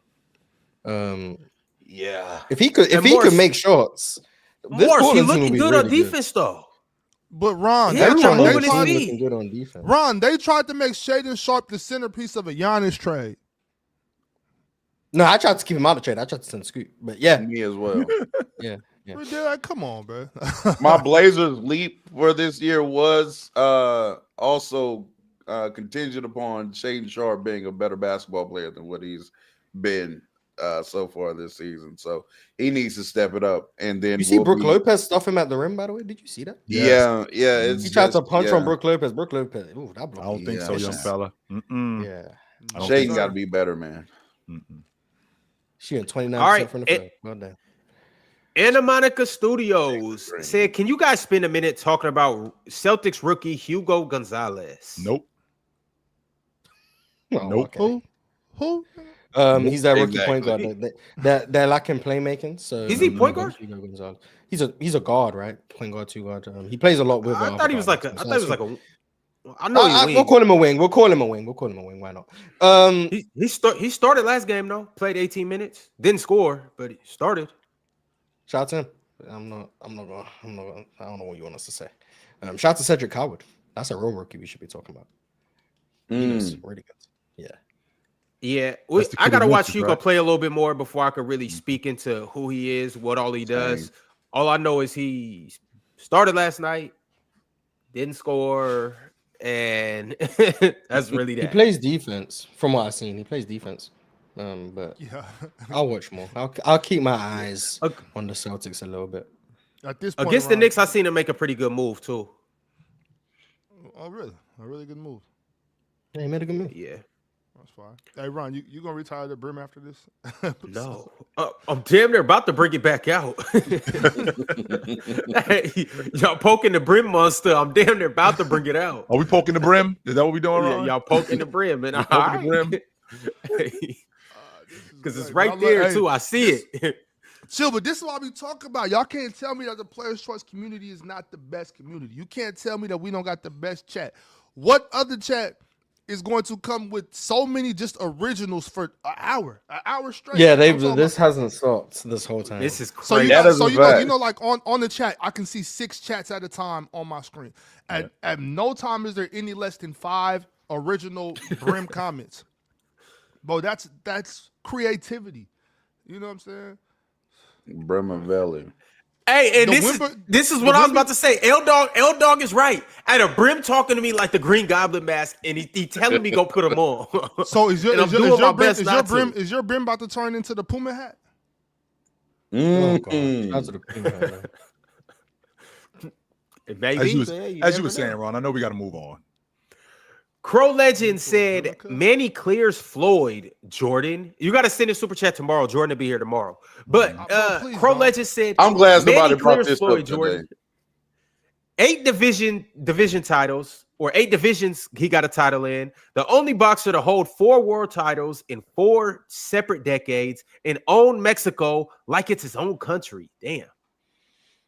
So yeah, Manny Pacquiao was like 110 pounds when he first started. So yes, he gets to climb up more divisions. So compared to Floyd, absolutely. But Floyd has beat more world champions than anybody else in boxing history. This idea that Floyd has been ducking smoke throughout his career is just flat out a lie. He's beat more world champions than anybody else in boxing history. He beat everybody in his generation. He beat Manny. What else you want him to do? Yeah. And he beat What a else you want UFC him to do? fighter. And Yeah, he beat but a that's UFC fighter. That's $100 like million. when you. That's like when you get a team like the old Rockets when they got together. I'm talking about a long time ago and be like, oh, they got 3 MVPs, or you know what I'm saying? When you know one of them NBA teams, when you got four ex MVPs. Oh, the 2022 Lakers with Dwight and Russ and Bron exactly. They had Melo and all that. Like, they got this seem like maybe 6 years ago. Yeah, the current Clippers. Yeah, the current Clippers. Marquavian or whatever your name is, Black. That is not false. You can go look it up. Floyd Mayweather has beat more world champions than anybody else in boxing history. People just don't like Floyd. While they were world champions. It was like they were currently world champions when he beat them. No, Sugar Shane was not. I mean, I know. No, Sugar Shane wasn't a world champion. That's what I'm saying. When you say, so what that means? But when Manny Pacquiao was beating, when Manny Pacquiao beat some of these same fighters, mind y'all, when they were older, right? Because Floyd beat Ricky Hatton when Ricky Hatton was undefeated, stepping back with a left check hook. He also beat Oscar De La Hoya. He went up to 154 to fight Oscar De La Hoya at a younger age, and Floyd beat him then. And then Manny fought Oscar at 147. Come on now, come on. Look, I'm not. My thing ain't even the Manny Pacquiao. I just don't want to. I just hope we don't got to talk about boxing tomorrow. Is all I'm saying. I can't handle it. I can't handle any Muhammad Ali disrespect and all that type of shit. I ain't going for it. Facts. Floyd to go though. Yo, all right. PSG Piccolo said, "Is this an Aiden revenge game tonight? Gonna be fight night tonight? Shaden, can you give me one? The Blazers play the Lakers tonight.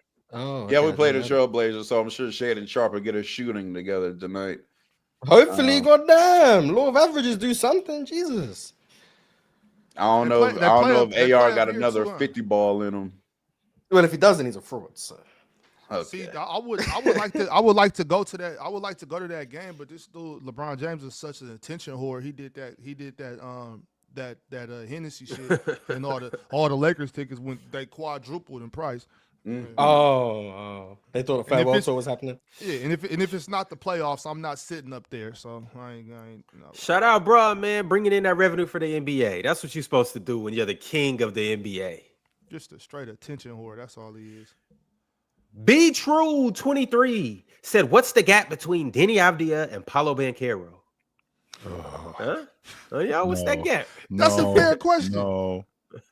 What's the gap? I'm not y'all? gonna speak on Paolo because Paulo ain't been looking good, man. Hold on. Do they play tonight? So Paulo can The Magic? silence I all you hope guys. not. Oh, they got the Sixers tonight. Yeah, Paulo. Come on, Paulo. Well, Come on. considering Embiid don't jump, Paolo should be getting to that rim. Paulo just refuses to play like he's 6'10", 250, bro. That's just, oh man, he wants to be Melo so bad, bro, and he's just not that. Don't we all want to be He Melo? wish he was Melo. God damn. Man, I want to be Melo too. But the next super chat is from JDC6354. JD said, "I love Flagg, but he's not a point guard. He's a forward that can pass. He ain't a PG." A forward that can pass is a point guard. What are you talking about? Same thing. Chill. Who's a better point guard, Cooper Flagg or Ben Thompson? Coop. It's not a huge gap though, but I'll take Coop over him. Neither one of them are point guard. Wait, what was the name that you asked? Cooper Flagg and Ben Thompson. Ben Thompson. Oh, man, I thought you said Klay Thompson. My fault. Okay. Yeah, washed. It's so sad. Nash Kane said, "How many teams would Austin Reeves realistically be the first option on?" I'd say at least 5. Thoughts? What's the first option? Like the best player? Yeah, the guy that we run in the offense for. Like he's our bucket getter. He's the guy that. Yeah, so I'll go through the standings in the league. Would he be the first option in Chicago? Yes. Philly, no. Charlotte, no. Cleveland, no. Pistons, no. Knicks, no. Bucks, no. Heat. Yes. Yes. Yes. He better than Tyler Hero too. Yes. Okay. Wizards, yes. So that's 3. Who's Hawks, better than Tyler Hero? Austin. We don't got to do this right now. Okay, so would he be the Hawks' first option? He should be. I don't know if he would be, but he should be. Hell no. Okay, so no. Toronto. No. He should. Well, No. respect BI. Respect BI. No. No. So no. No. Orlando, no. no. Boston, He no. should be in Orlando as well, but let's Brooklyn. Yes. Nope. should be. He but no. The offense would run through Austin. They'll both get busy, but the offense would run through Austin Reeves would be their point guard. Let's say that's for the current Pacers. I'd say no, but I don't know what you guys would say. Yeah, probably. He would. Siakam would still be their best player, but I think the offense would definitely run through Austin Reeves. Okay, Spurs no, Thunder no, Lakers no, Warriors no, Timberwolves no, Grizzlies no, Clippers no, Nuggets no, Utah probably Utah. So that's Memphis, another team he wouldn't be, should be. Continue. Dallas no, maybe Phoenix no, Portland probably. He should be the number one option in a team like Dallas right now without Kyrie there. Yeah, I think he would be the number one scoring option. Kings. Yes. Zach LaVine's still better.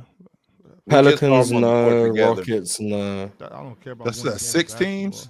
That's what I think. The guy said 5, so around there. 5 or 6 teams. Hey, Mars, also want to say, just to go back a couple seconds before you made this list, it's not so much that Klay Thompson is washed; it's that he don't got no legs. You know what I'm saying? She working with something heavy. That ain't a little chick, yo. Ox, that is not a little chick, yo. Hey, Mars, you seen that? You seen that video? That is not a small woman. No, that is not. Hey, she working with something heavy. There's a reason why her nickname is the Stallion. That's her name, the Stallion. Stallions are huge. That's not a small chick. Somebody tell Klay Thompson to back up off my woman, man. Hey, Klay need a forklift. You know what I'm saying? Forklift.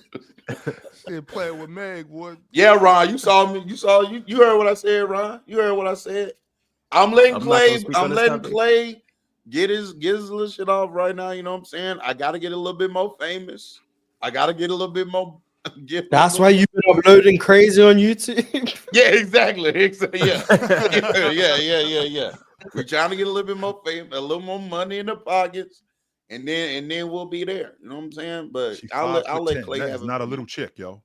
She's 5'10". That's a Mm-hmm. big ass chick. Yeah. But real talk type. That is a big ass chick. You That's a big. All right, y'all. Daryl man. Jones said the guy with the black shades is fake, just like LeBron. He's a LeBron fan, not a Lakers fan. So after this year, him and LeBron will be gone. I'm letting y'all That's dudes a know bar. that I don't talk to, and I've adopted the coin Zesty Jeffries. I don't talk to Zesty Jeffries anymore. Anytime you see somebody try to call me out about LeBron James, and I'm blocking them. I don't do this no more with the Zesties. Nope. Wait a second, Chill. Wait a second, because I want you to understand something. I think that you can understand, Chill. You can say something that is true or against LeBron and not be doing it for the sake of Michael Jordan. There's a lot of people. There's a lot of people out here that were born before Michael Jordan or after Michael Jordan had his run with the Bulls that aren't Michael Jordan fans, but also understand certain things about LeBron. That Zesty Jeffrey thing. It's crazy. Now, to your point, we got to move on. I expect more from you than to adopt. Here's the thing. I do now. Let me clarify. I will differentiate between James talk and the Zesty Jeffries because I know who the Zesty Jeffries are. I'm not doing that no more. I just want to make sure that we clear on that. There's these other players too. You got Kobe. You got Kobe. You got Kevin Durant. You got Steph Curry. A lot of their fans are anti-Bron too. You're not wrong. I feel like it's more probably Steph fans than anybody else. But I mean, maybe I'm biased. But how do you feel about a lot of people recently? Kobe stands be hating on Bron. Yeah. Chill. How do you feel about recently? There are a lot of people coming out saying that Bron be kind of moving a little funny behind the scenes. You had Stephen A. come out talking about that. Jeff Teague on his podcast say, hey, when I said something about LeBron, I had folks hitting me up talking about, you know what I'm saying? Hey, you better keep your mouth off that. Like, well, how you feel about that, Chill? I don't got a problem with it. I really don't. That's not all you got to give, otherwise they're going to come for him. It might not even be me. It might be the people around me saying, yo, we ain't going to let nobody talk about you. So the minute we hear something, I mean, and he, of course, he got to okay that. So it's not like they just doing it and it's not without his approval. But I ain't got a problem with that. No. See, for instance, somebody in the chat just said, Ox, you got Bron at 7. What do that got to do with Michael Jordan? Nothing. Michael Jordan's not even like one of my top 3 favorite players of all time. Of course, I respect Mike. I got love for Mike, but that don't got nothing to do with LeBron James. Oh man, actually ain't nothing wrong with being zesty. But all right, we got a super chat from John Cena. John Cena said Robert Portis is the most destructive player in the NBA. Need him off the Bucks immediately. He's a black hole on both ends. Every time I walk away, Bobby Portis is not as bad as the Bucks fans make him out to be. It's not about whether, because the thing with Bobby Portis is right, like I mean, this season I think he's shooting like 38%. But like generally speaking, the issue with Bobby Portis is less about like if he's making or missing shots. It's more about just like how his shots come. And it's like we're at a point in 2025 where fans don't want to see their 7th man coming in, getting face-up isolations in the mid-range. They just don't want to see it. And that's what Bobby Portis does. And then when it doesn't work out, he's either not going to get off the ball. So he's going to shoot some nonsense, or he's going to turn it over, or the possession is dead. And then defensively, I think he's just been shocking for years. But like that's the issue with Bobby Portis. I just hope basketball players aren't playing for fans. You know what I'm saying? Like I hope they're just playing basketball. Like I hope they don't give a damn what a fan want to see. You know what I'm saying? Play basketball. Speaking of playing for fans and accolades and all of that good stuff, Be True 23 said Derek White's All-Star / All-NBA campaign is off to an underwhelming start. It's gonna pick up. Yeah, All-NBA second. Underwhelming. I think that's an understatement. Edmund Williams Jr. said, not assuming any of y'all have been cheated on, but y'all better not have been listening to anything that chick got to say afterwards. I'm with Ox. Facts. We've all been cheated on a day or two in our life, you know. Just how that goes sometimes. Facts. Jalen Green cheating on me right now. But forgive and forget, man. Like, that's it. Just forgive and forget. Turn the other cheek. But you know, though. Yeah, But all with that that good being stuff. said, though, like if you can work through it and y'all, work it out, just don't be surprised if it happens again. You know what I'm saying? Like, don't if it happens again, don't crash out and do something you can't take back. That's what I'm saying. Like, you know what I'm saying? No, then turn into an even bigger man. Turn the other cheek. Exactly. Just keep turning the cheek. You'll be all right. Or if you don't want to get cheated on, just say you have an open relationship. There you go. That's how you Now get you're to not the bottom of getting that right now. Yeah, now you're not getting cheated on. There you go. Hell Now you're not getting cheated on. You do what you do, I do what I do. Yeah, problem Yo, solved. Players There you Trust go. community, Now no do one's not cheating take on that anyone. advice. Don't take any advice from the top row right now. Oh, if you don't want to get cheated on, if your relationship open, you're not getting cheated on. That's logical. Yeah, man, you better strap up, man. You know what else you could do? Show her how it feels to get cheated on. You know what you do? You get in close with her best friend. See, now you cooking. All right, chill. Yeah, you see, Later, fellas. chill. I get what you do, man. I'm out. Good idea, chill. I gotta go too, man. Hey, You tripping, y'all hit me on the flip side. I'll give you guys all the ends on that. Bad advice. Ron was Nah, finna cook. Ron was finna I'll cook. show y'all what to do. Hey, two wrongs do make a right. You Take gotta my cook advice, back man. and My cheat advice. first. That's what you gotta do. Oh, Oh my god. you're retaliating before they actually do it. So it's like, Yeah, Facts, Mars. facts, Come on, man. facts. Hey, Mars, it's 2025. They out here moving scandalous. gotta But we do don't got better, time to get fellas. into all of that. We gotta Hello, do better real than this, fellas. scandalous. DSG Piccolo said the Celtics tanking for Cam Boozer 2020 or for Cam 2020 Boozer or Darren Peterson. The Adam Bin Laden will give one to them. He not cheating the game. See, Adam Silver not cheating. No, he says he is cheating. He said he is cheating, but that's the thing. Like, I have a strong feeling, based on how generational I view this top 3 in the draft, they're gonna send them to an organization that they deem good enough to have such a talent. They're not gonna send them to dysfunctional organizations. So don't be surprised if a team that's in the play-in in the West ends up winning the lottery. That's what I'm gonna say. I can guarantee you, if the Celtics miss the playoffs, they will get a top 3 pick. They will get a top 3 pick. Do they own that pick? I'm assuming they do, since Celtics fans are talking about it. But yeah, I wouldn't be surprised. That Pelicans pick that's going to Atlanta, I wouldn't be too surprised. I wouldn't be too surprised. Troll XD 123 said Greek MV3, AJ Green MIP, Ryan Rollins stock up. This is the most athletic Bucks team in a while. Chris Middleton still good. Bring him back. Hashtag go Pack go. I've liked what I've seen from the Bucks thus far. Even Kyle Kuzma hasn't been completely bad. Yeah, no, facts. He played great last game too. Man, them niggas suck. Yeah. Hey, shout out to the floor racing from the GOAT, the honey-coated GOAT. I tried to give King Kyle Kuzma Bo some credit. Got there. Said, my OKC Thunder did it again with AJ Mitchell. That's my MIP right there.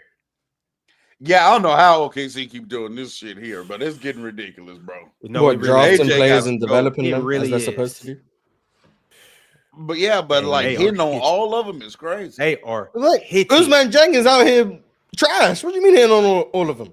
Like, nah, they don't hit on all of them. Seem like it's all of them. Shit. They They just get off the ones that don't work. They got off Dylan Jones after a year. And I like Dylan Jones. I was like, oh, he nice. They got off him after a year. So they don't hit on all their picks. Just when they don't hit, it's like so many did. No one's worried about the ones that don't. But it's Dylan Jones. I don't think Dylan Jones is even playing for the Wizards. Like, he's not gonna be in the NBA very long. So there's that. But anyway. DSG Piccolo said, real talk. When you running the ones with Swiper, I seen the back Facts. and forth. I've been seeing that on the timeline. What back and forth? I ain't seen it. Man, What's going look, on? bro. Swiper posted that little video on Twitter, right? I even tried to throw him in a compliment. I said, ain't nobody going for that little weak ass crossover, but the form looked legit. Here he go want to start trying to body shame. And first off, Swiper ain't but a bad 2 weeks away. Let's just keep it a game. Swiper is a bad 2 weeks away for being right where I'm at. Number one. Number two, he always bringing up high school. That was 20 years ago. I don't understand why he keep doing it. You were a high-level high school athlete. Brother, you graduated in 1996. Who cares what happened in high school? Nobody cares. I'm talking about playing you right now. And so he was ducking the fade. But look, I'm gonna be seeing Swipe soon. You know what I'm saying? I'm be seeing all y'all soon. You know what I'm saying? When he wanna run the ones, we can run the ones. It's fine. But Real talk. So you saying you trying to play Swipe in the ones is what I'm hearing. I'm down. Gotcha. Okay. I didn't even know that was happening with y'all. Yeah, I was just reading the thread. It was interesting. Real talk. I'm for sure gonna see you soon because I'm gonna be in Houston in about 2 weeks, and you know where I'm gonna be at. Yeah. Oh, for real. Yeah. What you doing? Two non-hoopers going back and forth debating is always amazing. Hey, I might not find a stallion, but I might find a donkey. Okay. You feel me? Hey, you feel me? Okay, you might. Okay. What, Morris? What is wrong with him? Oh no, Ron going on his North American tour. I don't know what he got going on right now. He just shout out to you, Ron. What's wrong with a donkey? ATL's finest. Ain't nothing wrong with the last. Hey, I'm trying to find H-Town's finest. Exactly. Ron would agree. Facts. Unknown warrior. Oh, I'm just not. I should have left with chill.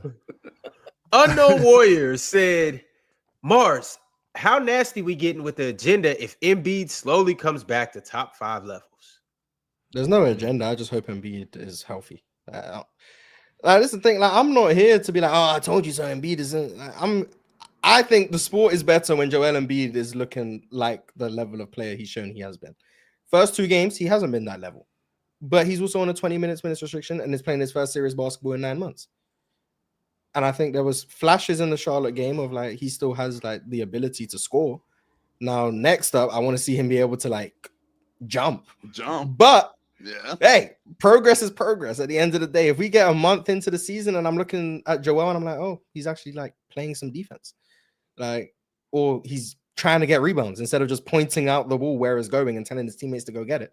Then we're okay. We're making progress. So it's like, I just want to see Joel Embiid consistently playing, and then we'll see what he looks like. I just think the sport is better when Joel Embiid is available and good. All right, y'all. Dame the Great said this morning somebody really tried to debate me. Luka, good defender because of his size, steals, rebounds, and what's DR? And DR. Shaking my defensive head. Rating. People Defensive watch the rating. game. There you go. I don't think Luka's defense has been bad to start the season, though. Yeah, I don't think Luka it's has been good. definitely stepped up his defense, bro. The thing about it is everything I told y'all, Luka, and I'm not trying to do the I told you so thing. I'm more so just saying like there were clear indicators that Luka was gonna come out this year and just be a different player.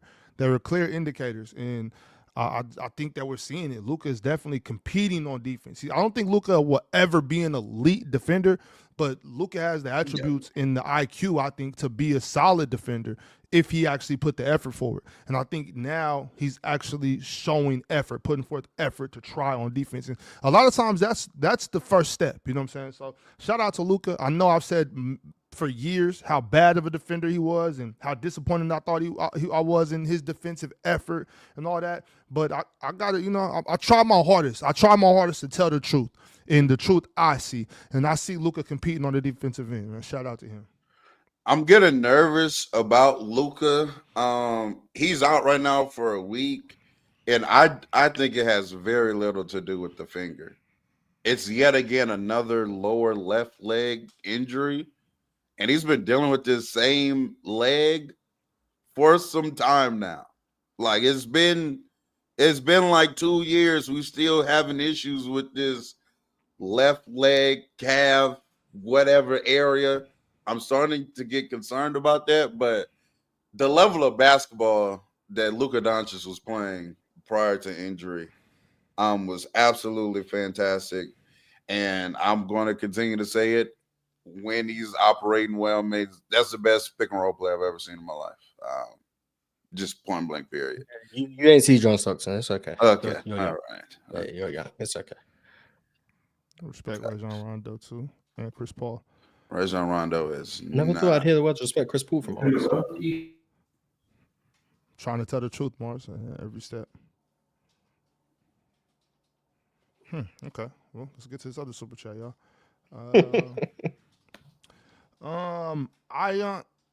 Ion Sink 1169 says, salute to the panel. Do you guys think AR can reach consensus top 25 this season? Also, I'm sorry the city of Boston has to fund the new highway being built on Jaylen Brown's fat ass cranium. So, consensus 25 for AR? I don't know if he'll ever get to that because people are just going to say he plays with LeBron and Luka. Like, that's going to be the talking point against him. Do I think he can be a top 25 player in the league? Shit. Top 25 is like Kyrie range, right? Or where does Kyrie hit? I mean, be humble. Maybe try. When the last time Kyrie went for 50? Be humble. Be humble. Be humble. When is the last time Kyrie Irving went for 50, 11, and 9? Tell me. You still on your... Shout out to you, man. I can't answer. Shout out to you. Shout out to you. Wow. But I mean, real talk. You said that people will say that he's playing with LeBron and Luka, but if he keeps balling at this, obviously I don't think he's going to be dropping a bunch of nearly 50-point triple doubles. But if he keeps balling at a high level and also connecting with DeAndre Ayton this way and helping get DeAndre off, right? Can't we say that we've seen him play great basketball without Luka and Bron? So that should prove that it's not them making him look good. I agree with that point, but the super chat said consensus, and so that means like majority of people. And so yes, us real ball knowers who have like two eyes and can see that, hey, this player is great individually, even though he is playing with other great players, we're going to come to that conclusion. But consensus would just be, oh, he's playing with LeBron and Luka, so it's whatever. Uncle Dad says, I said months ago Austin Reeves is better than Ja.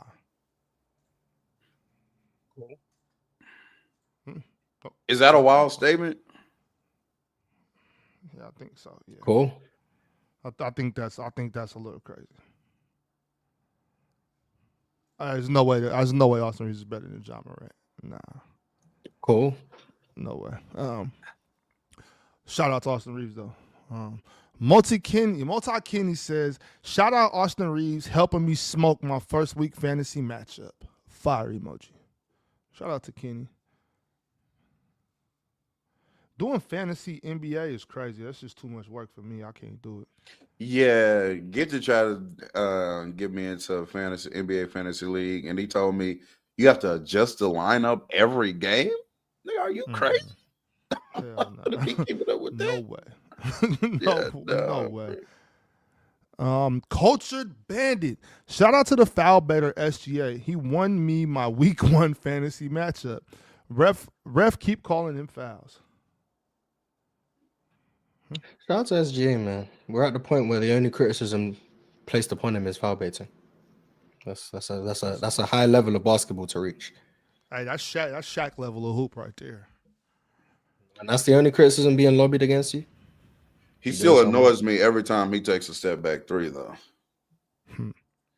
I mean, he's shooting like 25% from 3 right now. Bro, he's bailing the defense out every single time he does that. He did this thing last year. He started the season off shooting like 8 threes a game, and he weren't making them. I don't know what it is. His early season 3-point gimmick is disgusting, but he does it in October. He just wants to be Steph Curry, and then like he locks in. Yeah. I don't know what it is. Avery B. Last game Reeves played without LeBron and Luka was in February against the Pacers, where he scored a then career high 45 points. So maybe Luka and Bron is getting in his way. Maybe they need to make some more trades. I agree. I mean, Luka obviously not, but I gotta see how Austin Reeves 50-point games Luka got this year. You said what? How many 50-point games Luka got this year? 1. Cap. This many? 0. Zip. 1. Okay, so Luka galled away. Okay. Shit, Bears. They in the way. Anna Monica Studios. What are the 5 most successful tank seasons ever? Do you actually expect us to know the answer to that? Yeah. Well, I mean, we got the Spurs. tanking They for got Tim Duncan. Yeah, tanking Yeah, for we Tim got the Duncan. Spurs. Well, it wasn't really successful, but we seen where the Warriors, when Steph broke his hand and they got James Wiseman. Yeah. Mm-hmm. We saw They just that picked one. the wrong guy. To be fair, Philly had a lot of successful ones. The players got hurt. But I mean, they picked up Joel, they picked up Ben. Like they picked up Nerlens Noel. It just they ain't work out. But they was getting them top draft picks like they wanted for sure. Yeah. So of the 5, don't forget what Cleveland did. Cleveland, what they got 3 in a row. So let's just They weren't even Spurs. tanking though. They just got lucky in the lottery a few times. Okay. Like So 2011, they sucked, but 13 and 14, they just got lucky. Yeah. So let's just say the Spurs and then the Sixers got the rest of them somewhere. Yeah, there we go. Yeah, okay. Well, those are the rest of the Super Chats, y'all. Be sure to catch us on playback.tv later on at 7 p.m. Eastern time. We'll be watching the Cleveland Cavaliers take on the Detroit Pistons. We'll be back on the panel mañana. Peace. Merry Christmas.